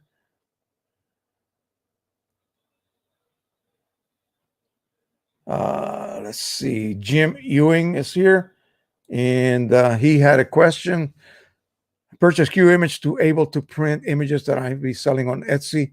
Is there a way to make certain if I print an image a few days ago, I can easily print the same job again? Yes, absolutely. You certainly can. Like they said, each job is actually saved in a log. But the thing is this, you may not be able to specifically identify that job. I mean, it'll identify the file name or number, whatever. But if you go to the save button, okay, you can then actually save that particular job regardless of how many images were used, okay? And the printer settings and the layout and everything about it. I mean, absolutely everything about it. Whether you did one print or whether you did 20 or 100, it will save it. It will save the location of the image in whatever drives you have connected to your computer, so that when you come back, say, give you an analogy, an example. I do a wedding and I do a set of prints for the bride, and maybe the groom's parents want a set of prints as well, but they forgot to ask. So 6 months later, they come back and say, hey, Mr. Joe, I need a set of the prints for the Williams wedding. Okay, no problem. I go back to that date. I go to locate, and it'll have a name, a very specific name. I give it, and I have saved it as a job. So when I click on it and I tell it, please load it as a job, it will immediately locate the images, and it will immediately find out what printer did Joe use for this. Was it the P800, the Pro 1000, the Pro 10, the Pro 1, whatever? It will find that. Paper type will be the same. Settings will be the same. There will be no mistakes from the last time I printed it to 6 months later or a year later or 2 years later, assuming, of course, I still have everything the same in my printing environment. It's wonderful. That alone would make me buy it. I'm serious. What's the easiest way, you ask, right? Like I just said, you just save it. Make sure you save it as a job. And Jeff Thompson basically told you. All right. Great info on the 16th. Skylight photo. Jim Ewing has another question. I know it saves every job, but it's difficult to go by the job list. If it would be easier to use thumbnails. No, it doesn't use thumbnails. You just got to name it something very specific. Again, I love it. I love it. I can go back and pull up anything, whether I was just doing test prints or whatever. It doesn't matter what I was doing with QIMAGE. I can save it and give it a name, give it a date, give it something identifiable that I can come back and locate it like that. One click, job, boom, it opens.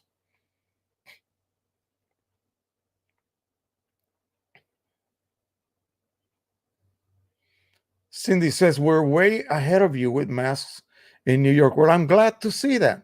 I tried to order some from, I believe it was a seller on eBay, and it turned out to be a crook. So I'm going to be recompensed $40 for a pack. It's crazy. We hardly go anywhere, but as of, like I said, as of tonight, grocery stores will require the use of masks. Now, I shop at a military commissary, and they have a special morning for people 65 and older. So for like 2 hours from like, I think it's 8 to 11, us old fogies can go and shop without having to worry about, the crowds. Okay, let's see. So yeah, we talk about XPS drivers. Again, folks, you really don't need it. You really don't need it. I no longer install them myself. I don't even bother with them. I have not seen any kind of differences. I print with QIMAGE only. So that tells you something. I will edit in Photoshop if I need Photoshop for specific applications to image. If I'm using a lot of graphics, that type of thing, then of course I'll do it in Photoshop, or I'll just simply import everything to Lightroom and use Lightroom. Lightroom was created for photographers. What was the term they used to use? By photographers for photographers. And so that's what they call it, Lightroom, like the dark room. So I just use the plugin to export out of the Lightroom once I finish editing. And again, the beauty about that is that along, many other raw type softwares that work with raw files, you never tamper with the original. So everything has sort of been done like a metadata type system. It just creates a list of whatever edits and it applies them instantly to the image virtually. And you can print that virtual result. And when you export it to QIMAGE, you can then also save that job. Okay. So you can go back, say after you close Lightroom, you can go back in QIMAGE 6 months later and pull up that job and reprint it. It's great. And yeah, Mike did not touch too much on the deep focus sharpening filter that QIMAGE uses. Here's what happens when you are sharpening something. It is looking at differences between light and dark. So say two areas are light and dark, so you have an edge. And so what it will do is it will, depending on your adjustment, it will go into the dark area and apply a white edge to it. So a series of pixels, depending on how many pixels you choose. And of course, on the light area, it will apply a darker. And so you get that apparent sharpness. But that creates halos if you overdo it. And it's an artifact that will, if I see something, I go, oh yeah, that's over sharpened. It just has halos all over little tiny areas that should not have a halo around it. It has to do that to give you an appearance of increased contrast between edges. Somehow, deep focus sharpening does not create halos. So it is a very, very good way to sharpen. Now, something they didn't touch on as well is that there is always a default output sharpening amount that QIMAGE uses.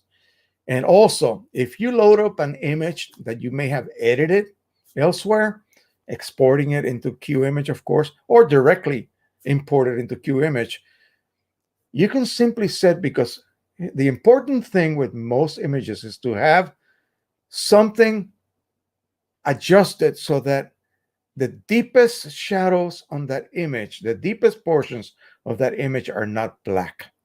Okay, they cannot be 0, 0, 0, not 000. They have to be like 5% above. Okay, and the same thing with highlights. So there's a button you just click, boom, and it immediately adjusts your either this way or this way, so that it is within the brightest portion. It didn't go over the white cliff. It didn't go over the black cliff. In other words, it was retained inside the histogram, and it does that automatically. That's awesome. Okay, by itself. It has localized noise reduction. If you have a noisy image, meaning that maybe your sensor wasn't made to shoot under low light situations, like my drone, I can apply that. And if there's a lot more noise in the shadow areas because it's very low, then it will fix that without losing any sharpness of the detail. So again, so many little things that you cannot find elsewhere are found in QIMAGE. And I'm not selling the product. I get nothing, okay? A pat in the back and a thank you. That's what I get. So what else? Of course, that very important, while I'm away on vacation, I want to exercise my printer. What do they call it? Unclog tool. Sorry, the unclog tool. You can schedule that. And what is it that you're printing? Well, by determining what colors your ink palette of that particular printer has. Some printers have, of course, yellow, magenta, cyan, and black, but also grays, and sometimes orange, sometimes green, sometimes red, sometimes blue, or lavender, they call it now. No, violet. It will tell you, choose the right colors that your printer contains, and then immediately creates this series of lines Oh, it's a weird design. Some of them are thick, some of them are very thin. And this randomness exercises those nozzles better than printing it just a regular purge sheet, which would just be, a yellow band thick, maybe 1 inch, in magenta and cyan and black and whatever other colors. It actually is more effective. Why would you want to use this? Of course, if you're away on vacation, you don't have a friend to come over and exercise your printer for you. Maybe you don't trust your friends. Okay. So you set this up, you tell it, I want it done every 2 days at noon. And you just go away, you load a bunch of paper. You got to leave your printer on. That's the catch. And you got to leave QIMAGE on as well. In other words, open. Set the timer, hop on your plane or the ship and go off. Come back later. When you come back home, the printer will have on the output tray however many prints you set it to print. Every 2 days for 2 weeks, then you would have 7. Okay, so that's it. At that point, you can run a nozzle check to determine whether it's okay at that point to begin to print. Simple, no worries. Okay, and you can schedule that once a week, once every day, once every 6 hours if you want to, whatever schedule you want to do. And you can do that for multiple printers like me. I use that all the time. I just got to have a bunch of paper loaded. I don't have enough work to fully exercise 13 printers. I don't. So I have to keep them, unclogged, if you will. So that's another feature. Now, automatic color management. And they touched on this on this a little bit. And before we go off, I'll just explain real quick how to do that, or how it does that. What is it that it is doing?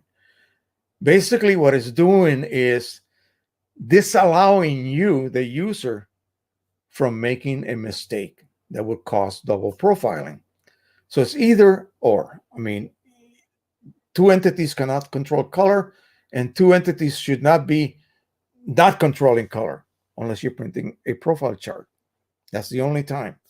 So I load my image and I view it in QIMAGE. I set up my layout. I have it perfectly aligned. And now I go to my Canon Pro 100 and I say, well, you know what? I just created this new profile that I want to print this image with. So I'm going to let QIMAGE control color.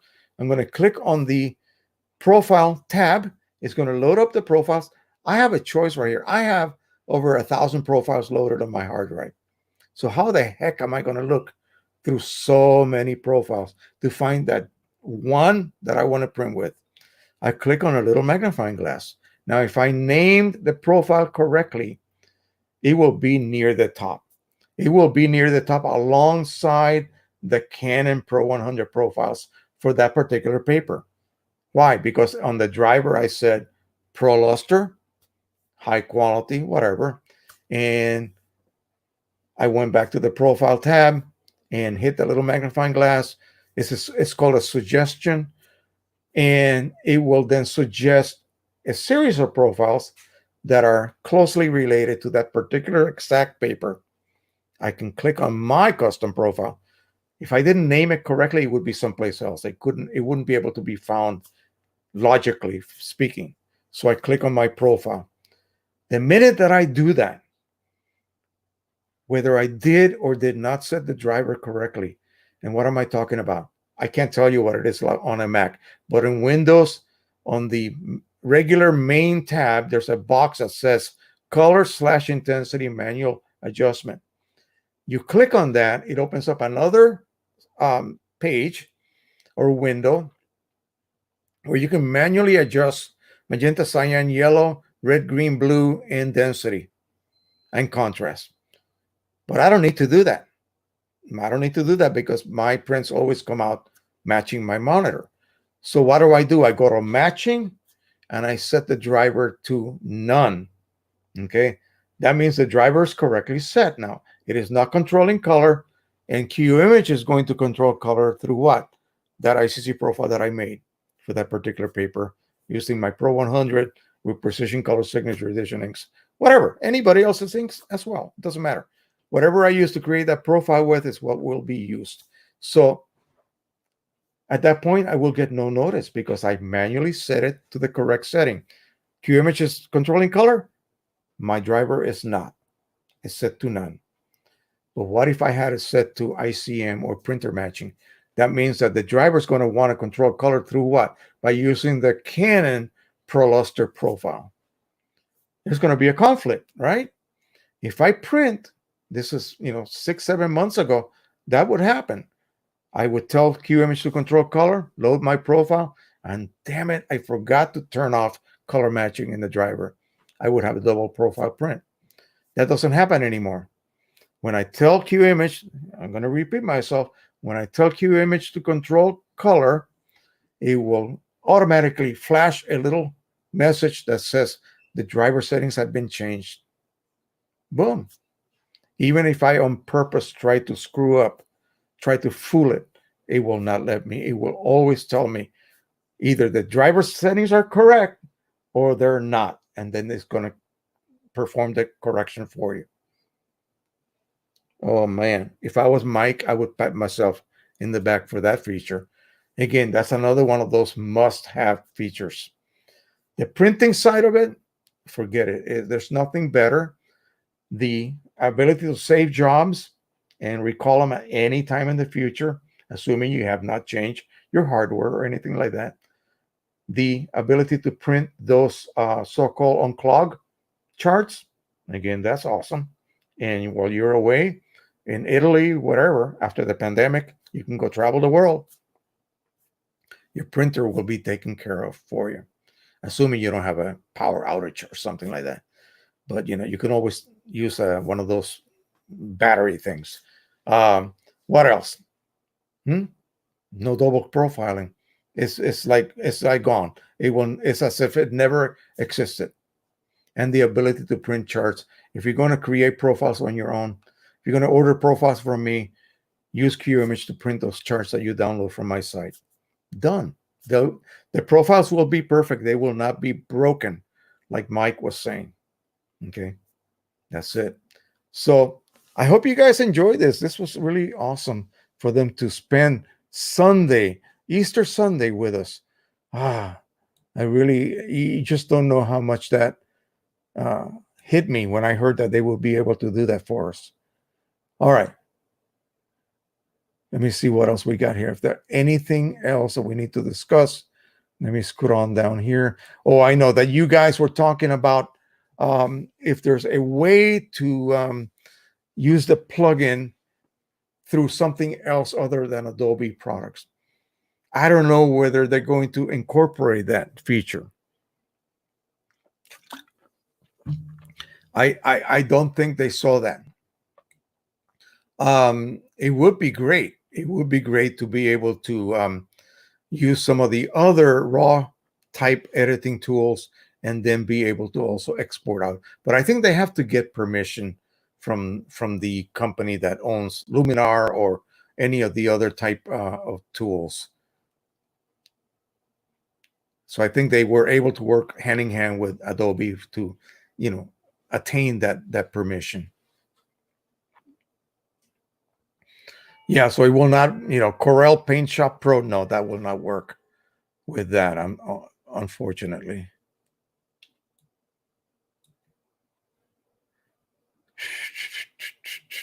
Malcolm Brook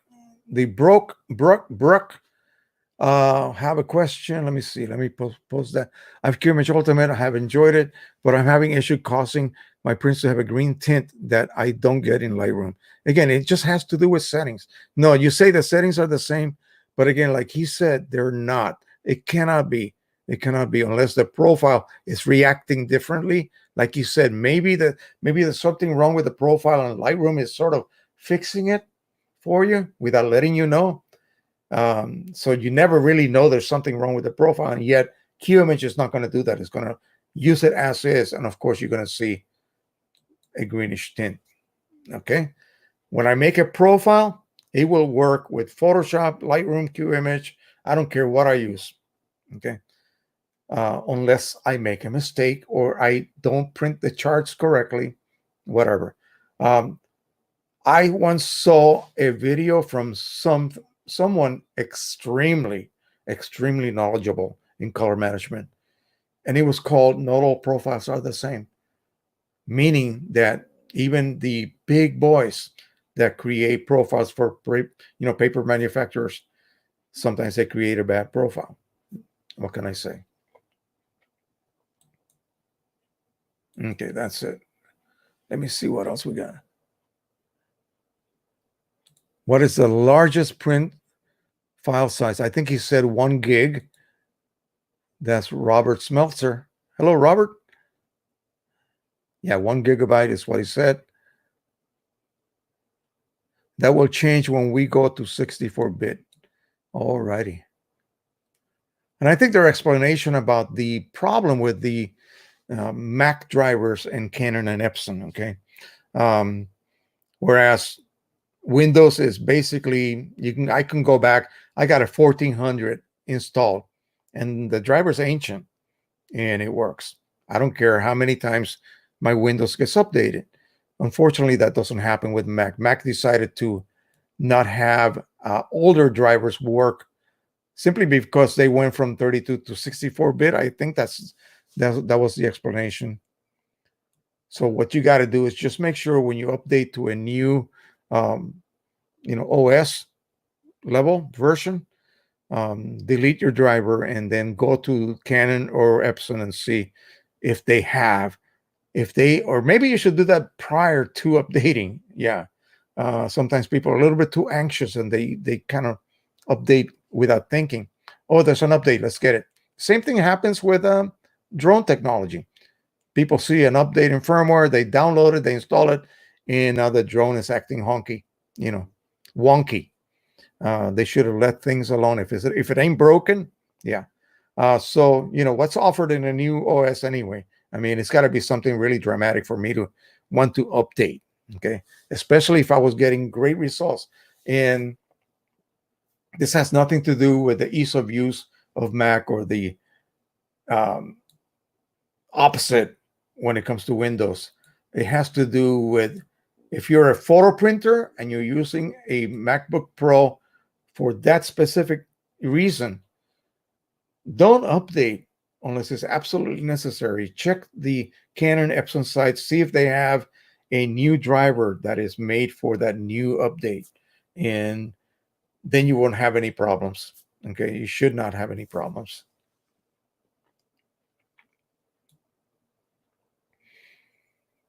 Agent X and CT width 3. What colorizes that? I don't know what you mean by that, brother.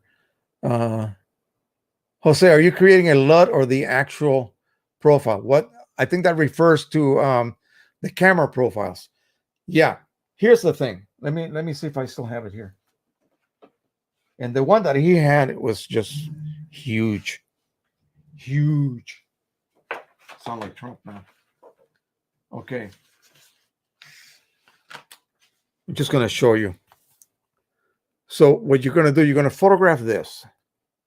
And those are specific colors that need to be reproduced specifically. They need to match. Well, they're not. They're not going to match. The raw image is not going to match that. So it may come close with some of the squares, but possibly not.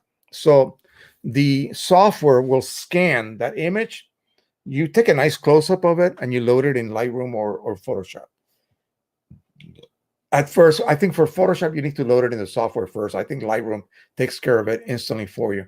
So what it will do, the software will scan the little squares. It will actually select them. And it will determine that, for instance, this yellow right there should have been a particular value of yellow, but your sensor didn't reproduce it as such. It actually is off slightly this way or that way. And it will create a correction. And it will do that for all of those colors. Now, what it's going to do then is going to interpolate the in-between colors. It's going to guess. This is only just a handful of color patches. As you can see, 4 by 5 by 6. So that's, only 24 patches. It's going to create a correction, and then it's going to create that profile. It's also going to look at the impact of the lens, the glass. What did the glass introduce? Did it create a warmer than normal result, a colder than normal result, or a nice neutral result? Okay, so glass and the coatings on the lenses have a lot to do with that. And so that's it. Then you just basically load that profile. It will go into the raw converter in your Adobe Photoshop situation or directly into Lightroom. So when you open up your raw file, you go to your camera adjustments, find that profile, you give it a name, of course, and you apply it. This will be specific to the particular situation you shot under. So if you want to make a standard sunny profile for that camera, maybe you want to go like 11 o'clock in the morning, nice clear blue sky, full sun on that chart, okay? And that'll be specific for those conditions from now on. If it gets cloudy, then you have to create another one. If you shoot with flash, you have to do one for flash. If you shoot under incandescent bulbs, again, every lighting condition requires a different profile. When you apply that profile, you will see all of a sudden what did not match will now match the actual chart. I have a video, long time ago I did it, and it does work. So then what it'll do, if a certain blue is very difficult for the sensor to reproduce correctly, to capture, it will be fixed. The profile creation through the software will take care of that, and it will fix it. Like I said, the lavender dresses on those girls had to be spot on. Otherwise, I would never get a job again, you know. So they have to be reproduced correctly. They spend a lot of time picking that color, believe me. So you better do a good job matching it. What about advertisement photography? You have to actually reproduce a logo color spot on. It has to be perfect. A certain orange, a certain red, a certain blue. And that will do it. Doing this will actually fix it for you. Let's see what else we got. CT. Should we use a colorimeter or spectrophotometer for making profiles or the monitor? For the monitor, a colorimeter will work. For profiles, only a spectrophotometer, okay? For creating profiles. Now, for a camera, you don't need that. You just need this and the software.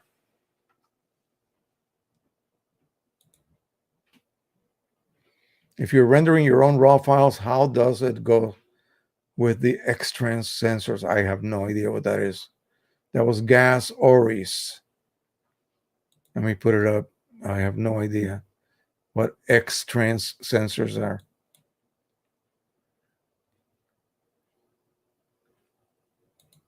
The options on which to buy are confusing. Of what to buy?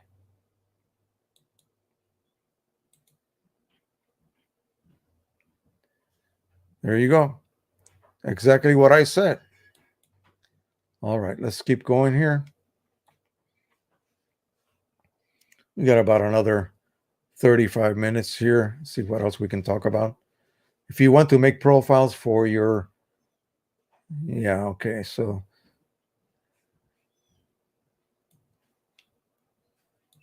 yeah, you're referring to profiles, right? Created with the copyrighted software. Well, that would have to go up to court. Exactly.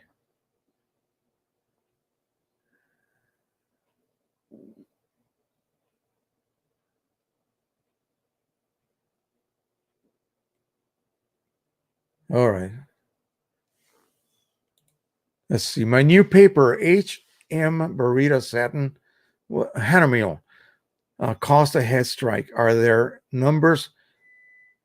Are there numbers when to use prevent aberration? No, you mean prevent aberration. Can QIMAGE do that or any third party? No. Pro 100 on the driver has that option. The maintenance tab. Just go to the maintenance tab. And one of those choices, I think it's print options, has the prevent aberration. And all it's going to do is just going to adjust the gap a little bit wider to accept a relatively thicker paper. Now, if you have a paper that for some reason really absorbs ink, and maybe it tells you to use a certain paper type in the drop-down menu because you don't have a configuration of that particular paper loaded in your driver. So it may use a higher than normal amount of ink or density, and it might cause buckling. And usually the buckling will occur not just on the edges. The edges might be a little bit curled, and they'll get struck by the printhead, literally. Here's a printhead. Right here. Canon printhead. It will literally get struck, and it will put a nice smudge, if you will, of ink on it. And another thing that'll happen is that areas of high density, meaning a lot more ink was laid down, may cause the paper to buckle slightly upwards, not downwards, upwards, and it will then rub against the printhead. It'll just get scratched to hell. So prevent abrasion will fix that problem sometimes, not all the time. It depends. It's kind of a minimal adjustment. It's not a huge adjustment. All right.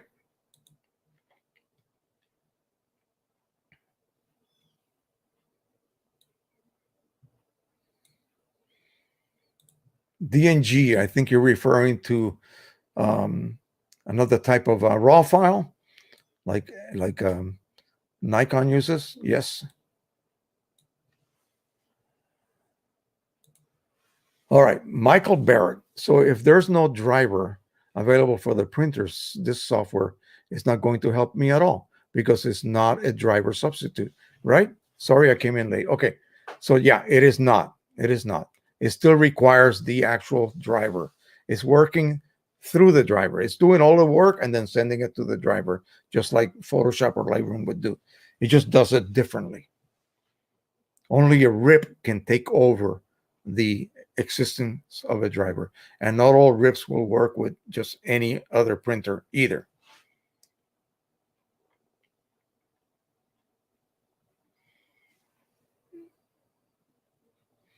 Right, and Jeff Thompson did explain that you do need a driver.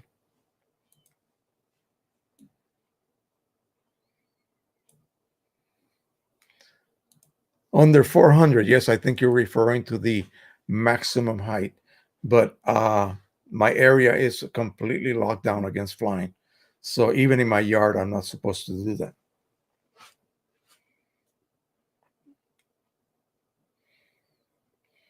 I'm so glad to see that what I have been saying has been also said by some of the more knowledgeable people here, more knowledgeable than I am.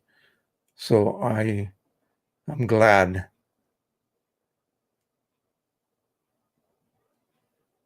Step away from the drone. No, can't do that. I do not fly those at the same time. Are you kidding me? I do take each one out and up because you really need to do that every once in a while. The GPS modules on these units need to be used. If you leave a drone for 6 months, some of them even use a very small battery to feed them minimal power. They need to be used. Otherwise, they might not find enough satellites to lock on the coordinates that you take off from, and it will not know how to return home if you use that function. So it's very, very the Jose Private Air Force. Yeah, you can call it that. My fleet, just like my fleet of printers. I call it the army of printers.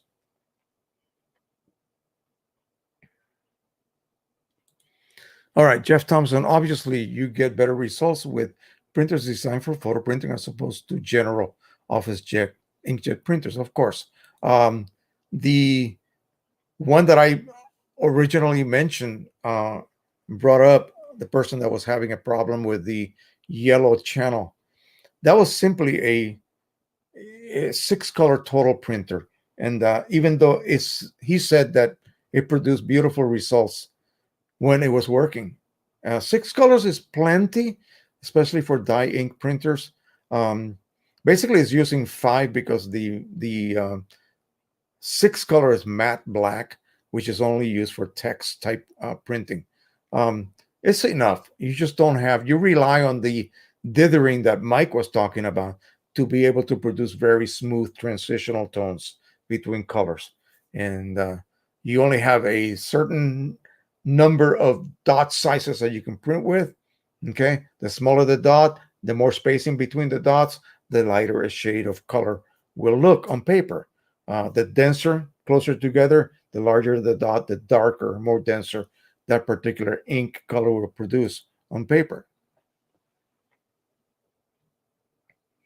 Rusty Nelson Photography. Yes, let's see. When you are when using the standalone version of QIMAGE, is there a new file created when you print, like when you use the bundled version? I have no idea. I have no idea. I don't know what you mean by the bundled version.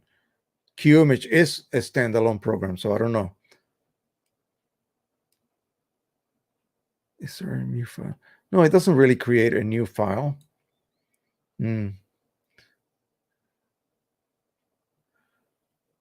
Okay, let's see.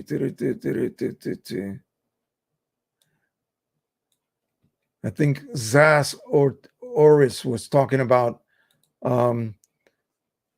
Yeah, I have found some of these guys, and I think their work is fascinating. Here's the problem. Over there somewhere is my storage room, a little room that I use for storage. I got to find out where the heck I put those albums of negatives. I have thousands of negatives that I can actually scan on my Epson scanner here, and start experimenting with some of that work.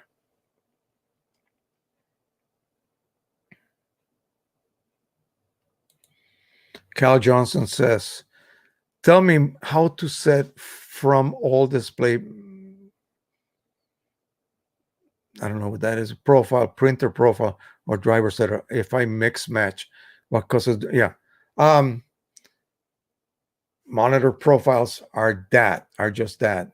They're not to be used for printing, or any other profile that might not be, that is not a paper profile. You do not use for printing. A monitor profile basically tells the monitor, hey, your monitor, hey, Mr. Monitor, you are off in this way, that way, this manner, that manner. And this is what I want you to go through, this magic filter, if you will.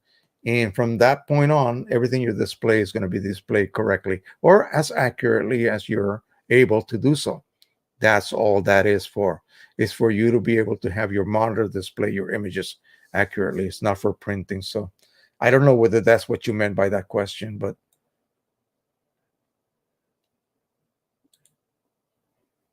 QIMAGE 1, decal edge. Yeah, that's what it was called. The old paper that my mom and dad had albums with all those old photos. And a lot of those cameras that shot, fairly large, 6 centimeter by like 9, they simply made contact prints.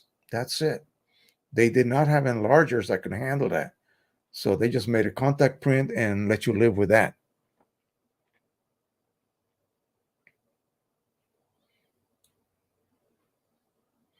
Is there a tutorial for Image One? Yeah. Ben Artem Media YouTube channel. Look it up. They have quite a few videos, and for QIMAGE Ultimate, right on the site itself, there's a video tab that you go to. There's a ton of videos in there. Andreas Amador says, Jeff Thompson, it would be nice if QIMAGE would save that setting for any given paper. I'm thinking about writing checklists. It will save everything. Everything. Like I said, if you just save it as a job, it will save everything. Let me see what Jeff said. Yeah, save settings based on printer and media type combinations. It has no actual way of knowing exactly what paper you're printing on. Of course, no, you have to. No, that's okay. Here's the thing. When you're using Palo Duro Barita Fiber 300-gram paper, it is a semi-gloss surface. So I'm going to have to use semi-gloss setting on the driver. I have to be the one remembering that for that particular job, I did not use Canon semi-gloss. I used Red River Burrito paper. Okay. There's no way. You can actually incorporate that in the title, maybe. That way you know, hey, what I know that I set the Pro 100 with this setting, but gee, what paper did I use? Well, you better put that in the title so you remember it. There's no way that QIMAGE is going to remember. It has no clue what paper you inserted in that tray. It just, how can I know that? It could not possibly. Ray T, I use QIMAGE 1 on Mac to print on On1 RAW. It is best to resize on On1 and then export TIFF. No. Well, I was going to say no, because all of a sudden I thought, oh, you can just export it out. No, you cannot. So yeah, do your final editing in On1 and then export it. That's it. You would not want to resize it later. You can resize it in On1 or the other way. I think I wish Mike was still here, but I'm sure he's eating dinner now. QIMAGE actually has the best algorithm for resizing. Okay, so keep that in mind. So either way, I think will work. I don't think you'll see any difference between the two. Probably a little bit more improvement in QIMAGE 1 as far as, resizing your image to a different size. Whether you increase the size or reduce the size, the algorithm will take care of it for you. It's extremely logical, and it really does an outstanding job.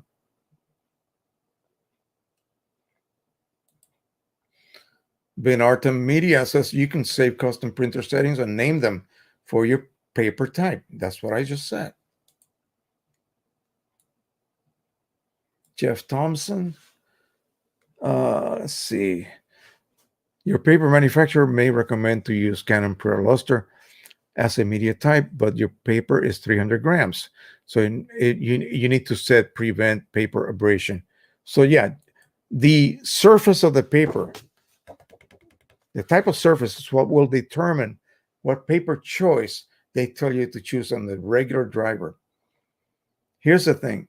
Unless you have a Pro 1000 and higher and other IPF printers from Canon, there's no way that you can make a custom configuration for a semi-gloss, but thicker than normal. This is also 300 grams, thicker than normal paper. Unless you have one of those families of printers, you can actually use the media configuration tool to create a custom, also give it a custom name, and it will show up on your drop-down menu. Okay, that's the only way.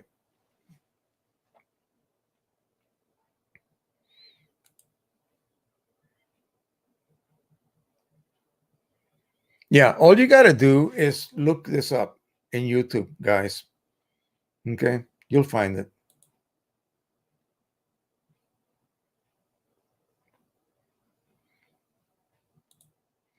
You have digital noise from camera sensor before the grain. Well, digital noise and grain is totally different. Totally different.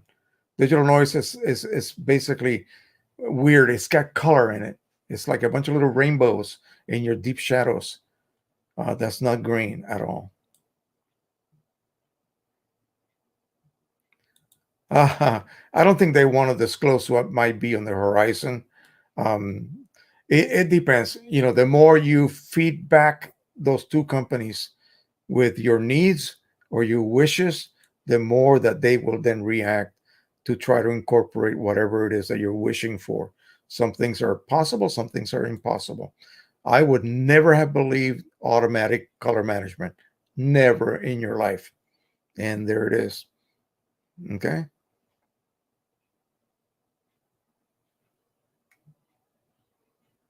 Exactly what I said. Interpolation, my friends. That's where the magic comes in.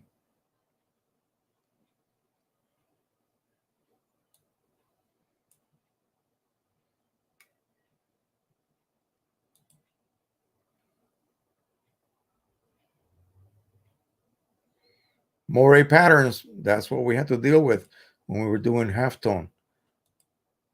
Sound-wise, hearing everything multiple times. I don't understand what you mean.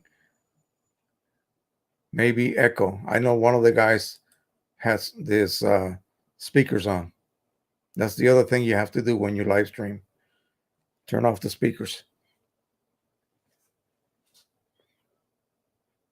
There's another new feature that might be coming up.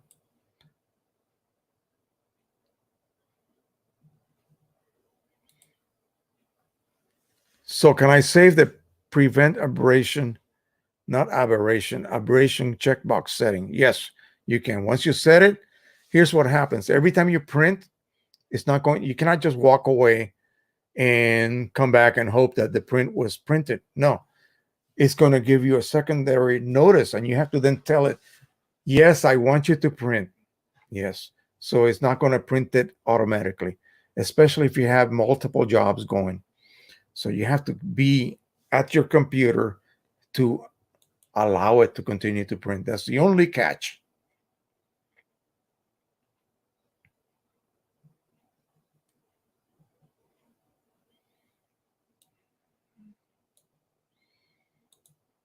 And this was the question that was asked. No, they're not going to support that at all. I don't think. It just makes no sense at all. Look at the charts that you have to print to create a profile. This is the smallest chart. You see this? And this is the smallest size that you can print that can be easily read. There's no way that you can print that on a little space on your disk and then scan it on top of that. How are you going to do that? So yeah, they can provide you with the ability to print on, say, a Canon Pro 100 on the disk printing tray. It doesn't require a template, but you will have to have a template for your layout of your images and your graphics that your text, whatever you're going to print on the disk. And why not just use a dedicated disk printing utility like the one that I spoke of?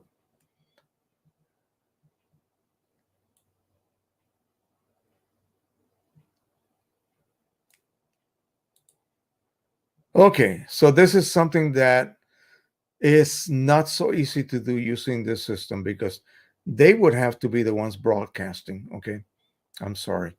Again, if they choose to do a live stream, then they can actually load their screen and show you exactly what they are doing and give you a demo. But there's a lot of videos on their site, so go ahead and check out those videos.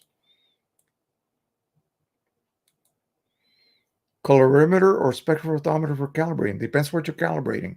Okay, it depends what you're calibrating. The monitor alone, nothing else, colorimeter. Costs you about 120 bucks.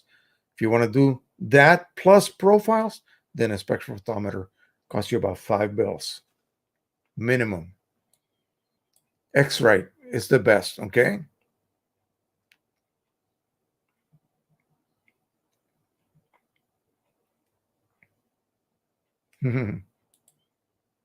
Yes, you did, my friend. Maybe next week you can come on board with us.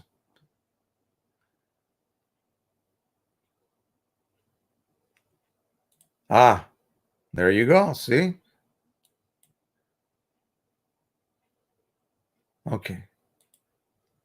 Years ago, when I started in digital photography with a Canon EOS D30 and Epson Stylus Photo 400, there was a plugin for Photoshop called Silver FX. Yes, it sort of did. Okay, it sort of did. But again, it did not create, because there's a different grain size. I don't want to get into this tonight. It's too long of a subject. So it has to be not just an overall grain, because you cannot have heavy grain in the shadows. It doesn't really exist in a negative, in a film negative. Okay, only the dense areas of the negative that would then become highlights. Those are the areas that have heavier, bigger, larger clumps of silver granules. Okay, it's a really interesting look. Okay, believe me.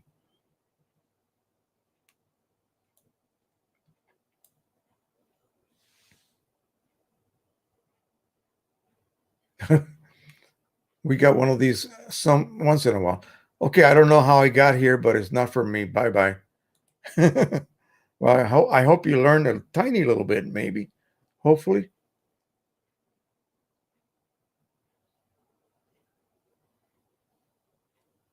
And Steve Bloom from California has a Pro 100. Would love P800 or 900. Yeah, wait for the 900. Wait for that 900. Let me tell you. Let me see. They're talking about, see, this is something that I have to learn.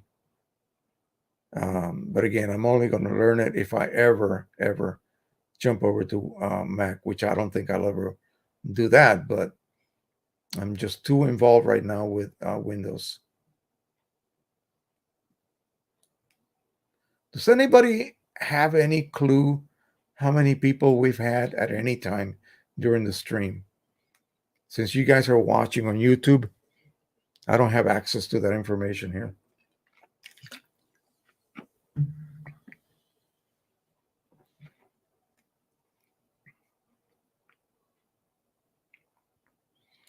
All right, so here's the way it works. You buy QIMAGE 1 or Ultimate, and you pay a given amount. And sometimes, I think now they have a sale during the pandemic, slightly lower cost. So you download it, you will get a password. You install it with that password, and then you have to use the email that you used to receive that password on. So when you buy it, you have to provide them with an email address, and it's going to do a cross-reference password against the email, and it will approve you. And like they said, if you have 2 computers, you can install it on 2 computers with QIMAGE 1. You can buy QIMAGE 1 for Mac, and all of a sudden you get Windows or both, and you can download QIMAGE for Windows and install it using the same license. So that's awesome. Now, for the next 365 days, you're able to update free, okay? And at the end of that, what you'd have to do is pay a minimal amount of money. I think it's like $20 for then the next year's worth of updates. And I've been doing that for God knows what, how long.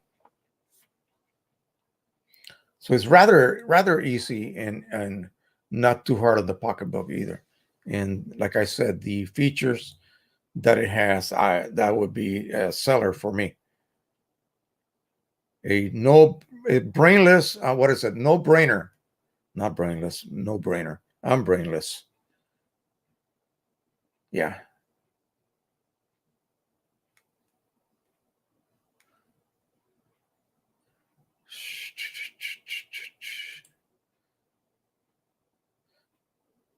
Yep, absolutely agree.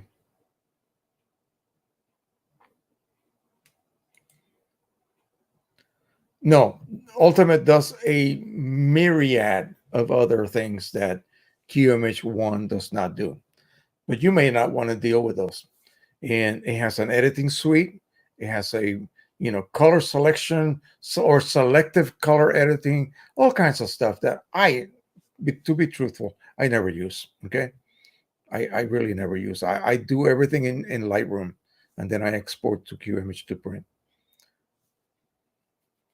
Like I said, I have downloaded from various free sites some really low resolution images and printed them beautifully. Let me show you one of them. Let's see if I can get it back here.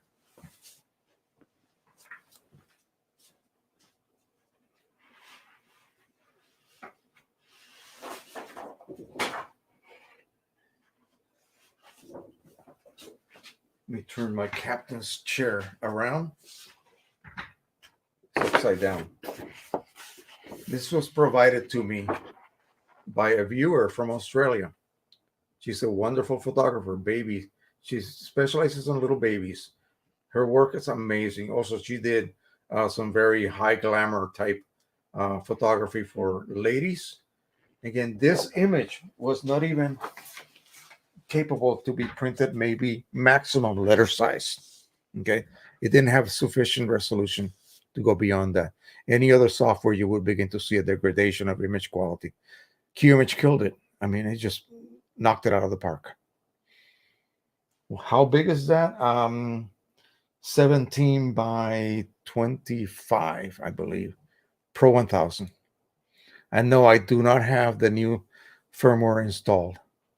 That's another subject altogether. I don't want to do that because I'm running the Pro 1000 with single-use chips. And again, who knows who knows what that firmware will do to my use of single-use chips.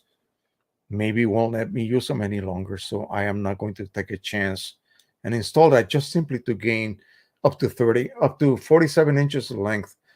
Heck, I got a P800 with a roll adapter, so I don't have to worry about that. I can run that. You're gonna laugh, but you can make 17 by 500, and I believe it's 10 inches or 9 inches length prints. Who in their right mind does that? Okay, but you can do it.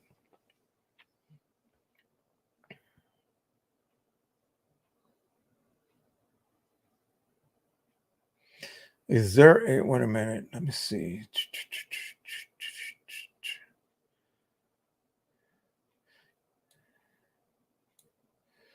Is there a chance that icons can be images like in other photo editing programs as well as in Windows File Explorer? The only thing that I know that can do that, what did Adobe use before? Their file manager. Bridge, yeah, Adobe Bridge. Nobody uses Adobe Bridge anymore. I just open up the folder and view the files. Jeff Thompson, if it was a V4 profile, that Lightroom would not show as an available profile, but PS and QIMAGE did. Yeah. I should have asked what's the difference in quality maybe between a V2 version 2 or version 4 profile. I have no idea. I have set my software to only create version 2 right now. So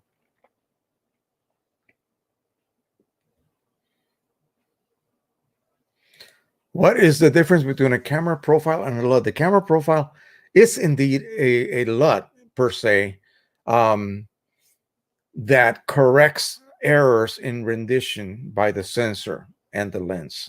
Okay, it creates all of these corrections and also basically interpolates.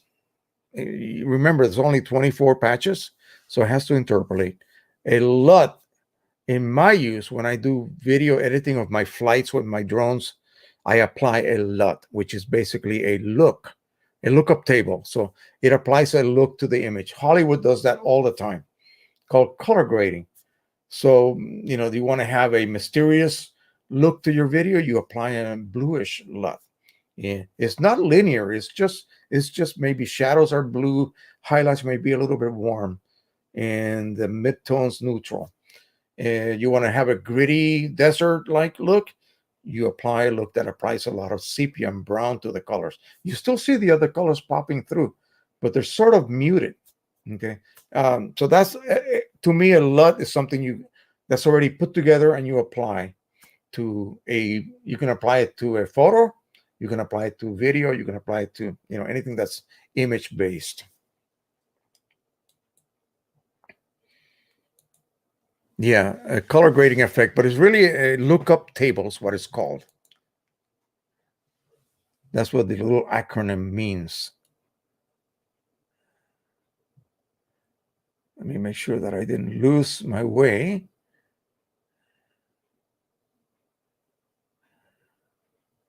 Of course I did.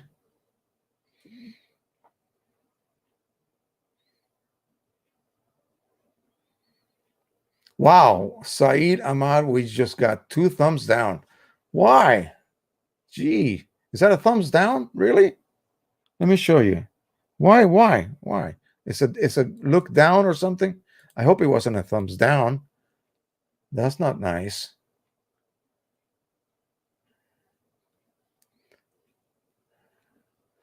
I think we've missed a bunch of comments. Oh boy. Yeah. We had a good bunch of people here. That's awesome.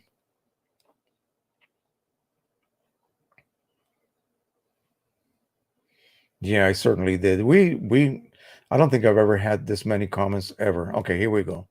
I think we finally caught up.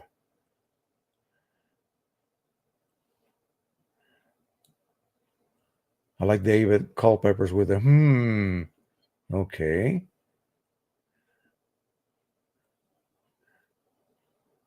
Everybody thank Mike and Andrew. That's great. I'm very grateful to them for taking the time to come with us tonight when they could be with family instead, you know.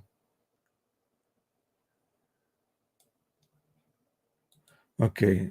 Michael Barra says, where is the QIMAGE 1 demo? Where it says click below, the link takes you to buy screen. I don't know. Originally, I just bought it, and so, you know. Let me see if I have Ben Arton here on my list of.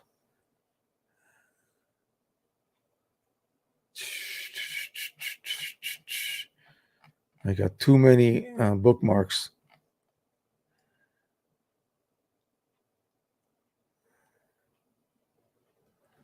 Let me see if we can figure that out.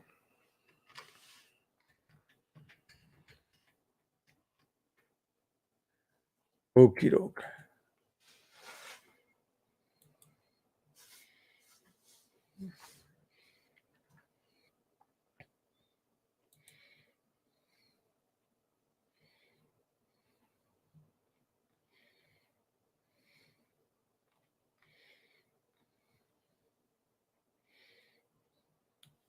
I'm going to put this here and share. I better not do that. I better detach this tab. Yeah. I did something really stupid one time, and I removed myself. All right. So let's go ahead and hide this. So this is the page.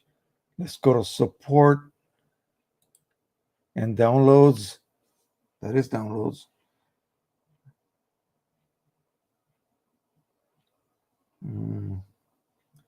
No, buy now. Okay. Yeah, I see your point. Okay.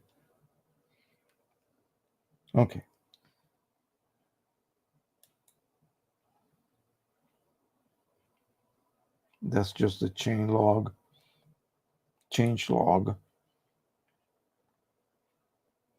Yeah, purchase. I don't know. I really don't know what to tell you. I don't know whether they saw that or not. That's odd. Yeah, QIMAGE 1 does have it. I know, I've seen it, so that's odd. Here we go. He's answering you. Go to support, then downloads and enter your email, and we will send you a link. That's it. And then you just install it, and it'll be the trial.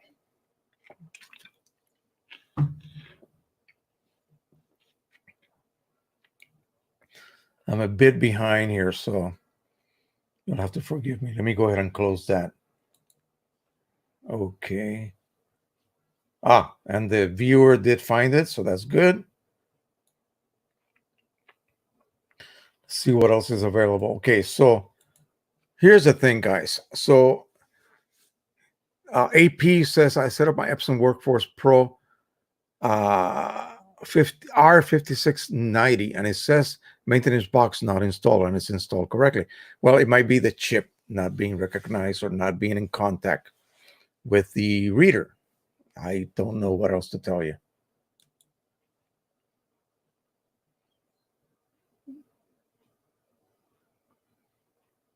So again, you know, I wish they would have discussed a little bit more about, you know, some of the features that are available in both versions, the One and the Ultimate. Again, to me, the most important thing is layout features. There's a lot of different ways that you can automatically, especially working on roll. You don't want to waste your roll paper. Okay, so you want to be able to organize your images, and it will auto place them. Here's the catch, then you got to trim up later. And if you're using a rotary trimmer, it's very difficult to do that when you have a scattered bunch of images and not just something you can cut across and be done with it. But other than that, it makes the paper management issue of printing with roll extremely easy. So that's one of the features that they put in. Of course, the elimination of that 30 millimeter border, 35 millimeter border with Canon printers when you choose fine art printing. That's another big one. Double profiling is not allowed any longer. That's great. Saving jobs, that's awesome. Auto exposure settings that work, resizing that works. The algorithm is fantastic. The sharpening algorithm, the results that you get out of Lightroom and QIMAGE, you will see the difference. You will. And the unclog tool, so that you can go on vacation and not have to worry about your printer clogging up while you're gone. Many things, and that's just touching at just a few.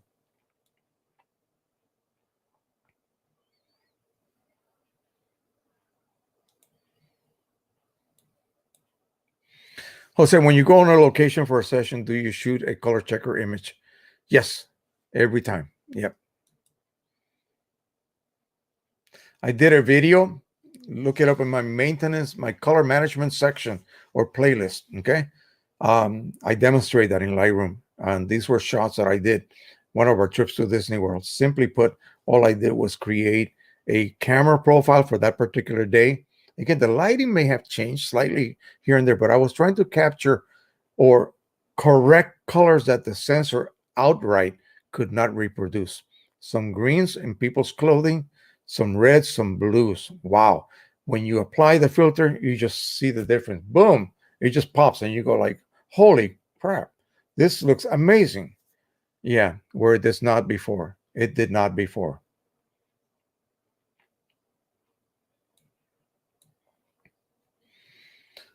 Cosmic Owens. When I don't have one of the Canon print papers, nor do I have paper from a company that has profiles, should I just choose a Canon paper that closest properties? Yes, that's the best you can do. And chances are it'll be fine.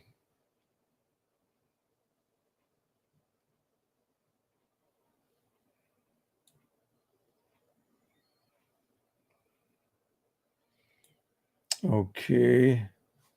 Richard is here from LA. Checking in. All righty. We got to solve that mystery. You know what I'm talking about. Those chips. Someday you will get back to me and tell me if they work. That will be groundbreaking if it does. I know people are asking, what are you talking about, Jose? Yeah, we're talking about the Pro 1000 and yet another type of so-called auto reset chip. And I say so-called because I'm still waiting for the proof to come in.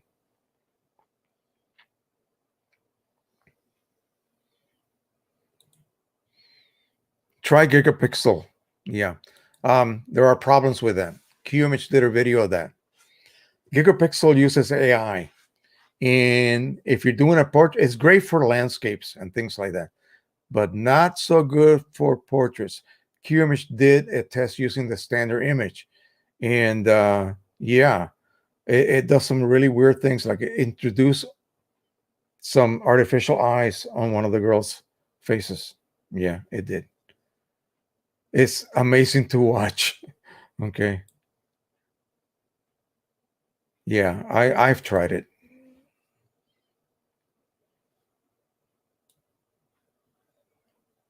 Okay.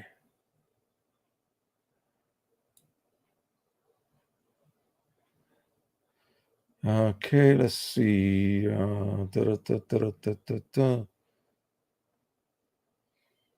I'm going to go ahead and experiment with Silver FX once again, just to see if it works as they say it does. And you can apply like presets for Tri-X film or, whatever was available back, I forget, Panatomic X and Plus X and all of that.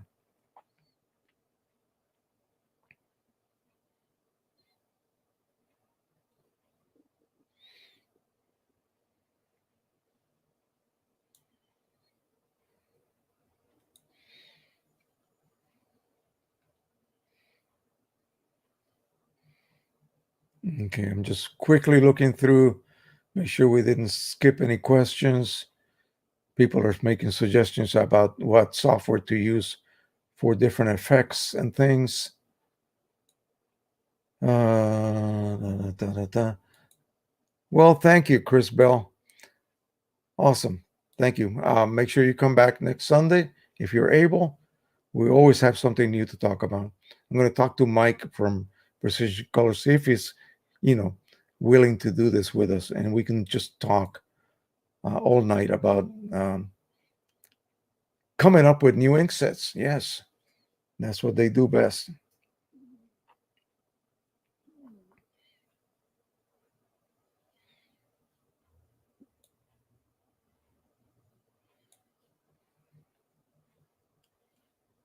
I think we're nearing the end here now on the chat.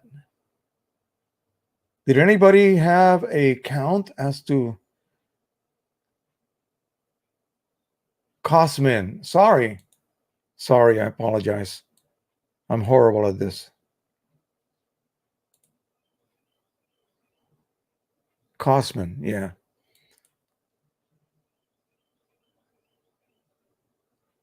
All right, let me see right here. Off topic, but you have mentioned before that Epson 3880 ink switch fail.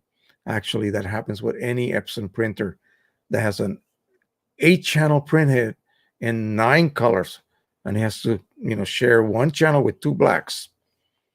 Once it has already failed, can it ever be salvaged by cleaning? In some cases, yes. In some cases, no. And usually, if you were able to even find the ink delivery system, that means the part up front where the cartridges enter, the hoses leading to the printhead, and the actual set of dampers, that whole unit, about $150, $60 when you can find them.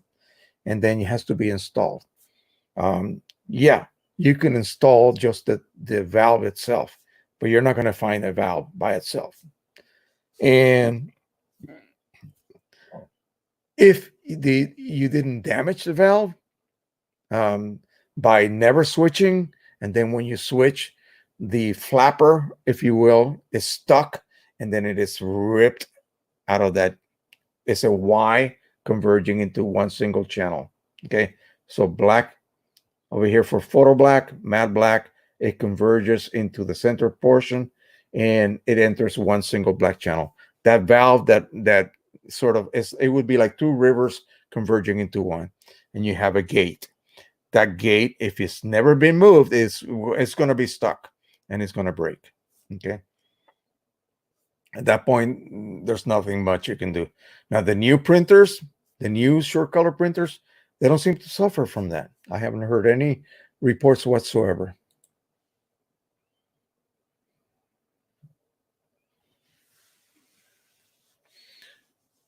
Okay, let's see. Dennis Bader says, thanks again, Jose. All righty. Michael Barrett, can you change just the damper? Yeah, like I said, you could if you can find one. Well, the dampers, yeah. What about the dampers? The dampers have nothing to do with the valve, okay? Okay? The dampers have nothing to do with the valve. The dampers comes first, okay? Each black has a separate damper. Then they, downstream from that, they converge, and that's what the valve is, okay? So the dampers will do nothing, okay? In fact, let me just say something I read a long time ago. You're supposed to change the dampers on those printers every couple of years. Who would have said? If I had known that, I would have never gotten any of those printers. Well, I haven't changed them on mine at all. So far, so good. It hasn't caused any kind of problems at all. So, all righty. I think unless there's something new, let me see what. Yes, it does. If not used, it will block. Yeah. Like with anything you don't use it, it's going to be ruined.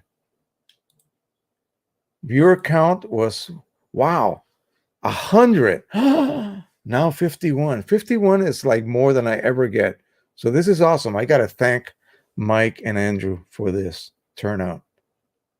Appreciate that. Thank you for keeping track of that for me.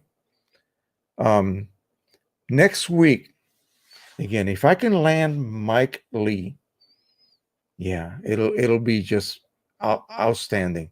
And I'm going to keep trying to connect with some people that are in the biz, if you will, to come join us whenever they can. Oh, Freehand says nothing wrong with the switch. Okay. Okay, if you know absolutely there's nothing wrong with the switch, wait a minute, wrong guy. Then by all means, you can buy dampers. Yeah, you just have to take the cover of the printhead assembly, and you got to know what you're doing. So to replace them, because each little hose will connect to each damper. The damper then feeds ink to the particular channel for that color. Oh man, you just got here? We're about to leave, my friend. I'm sorry. I am sorry. We've gone beyond our time limit. And so we don't have a time limit, but you know what I mean. I got to go eat supper at some time tonight. So we're going to go ahead and play a little music again. I'm going to put it kind of low this time. And I thank you guys again for coming on. We just broke the record for numbers of attendance. Okay, so that's awesome. My wife is not going to believe me. Every time I go up after one of these live streams, she says, how many? And I tell her, you know, back then when I was keeping track. Now that I'm using the new software, I can't see the actual number. All right, so let's see. Okay, so, I can't go yet. Let me turn the music down. I have successfully changed a damper for 9600, and it was a real trick to do, okay? So good luck. I mean, it's just a little bit tighter probably on the 3880, but if you've done it before, then that's all that matters. You should be able to handle it. Happy Easter and happy Easter. All right. Thank you so much again. I'm going to have to come up with some new topics for videos. I got to print out my list that I have gone through. I left out a few of them that I didn't get a chance to produce yet, but again, it should be 130 at one point. Wow. All right. Thank you so much again. We'll see you the next time, guys. Bye-bye.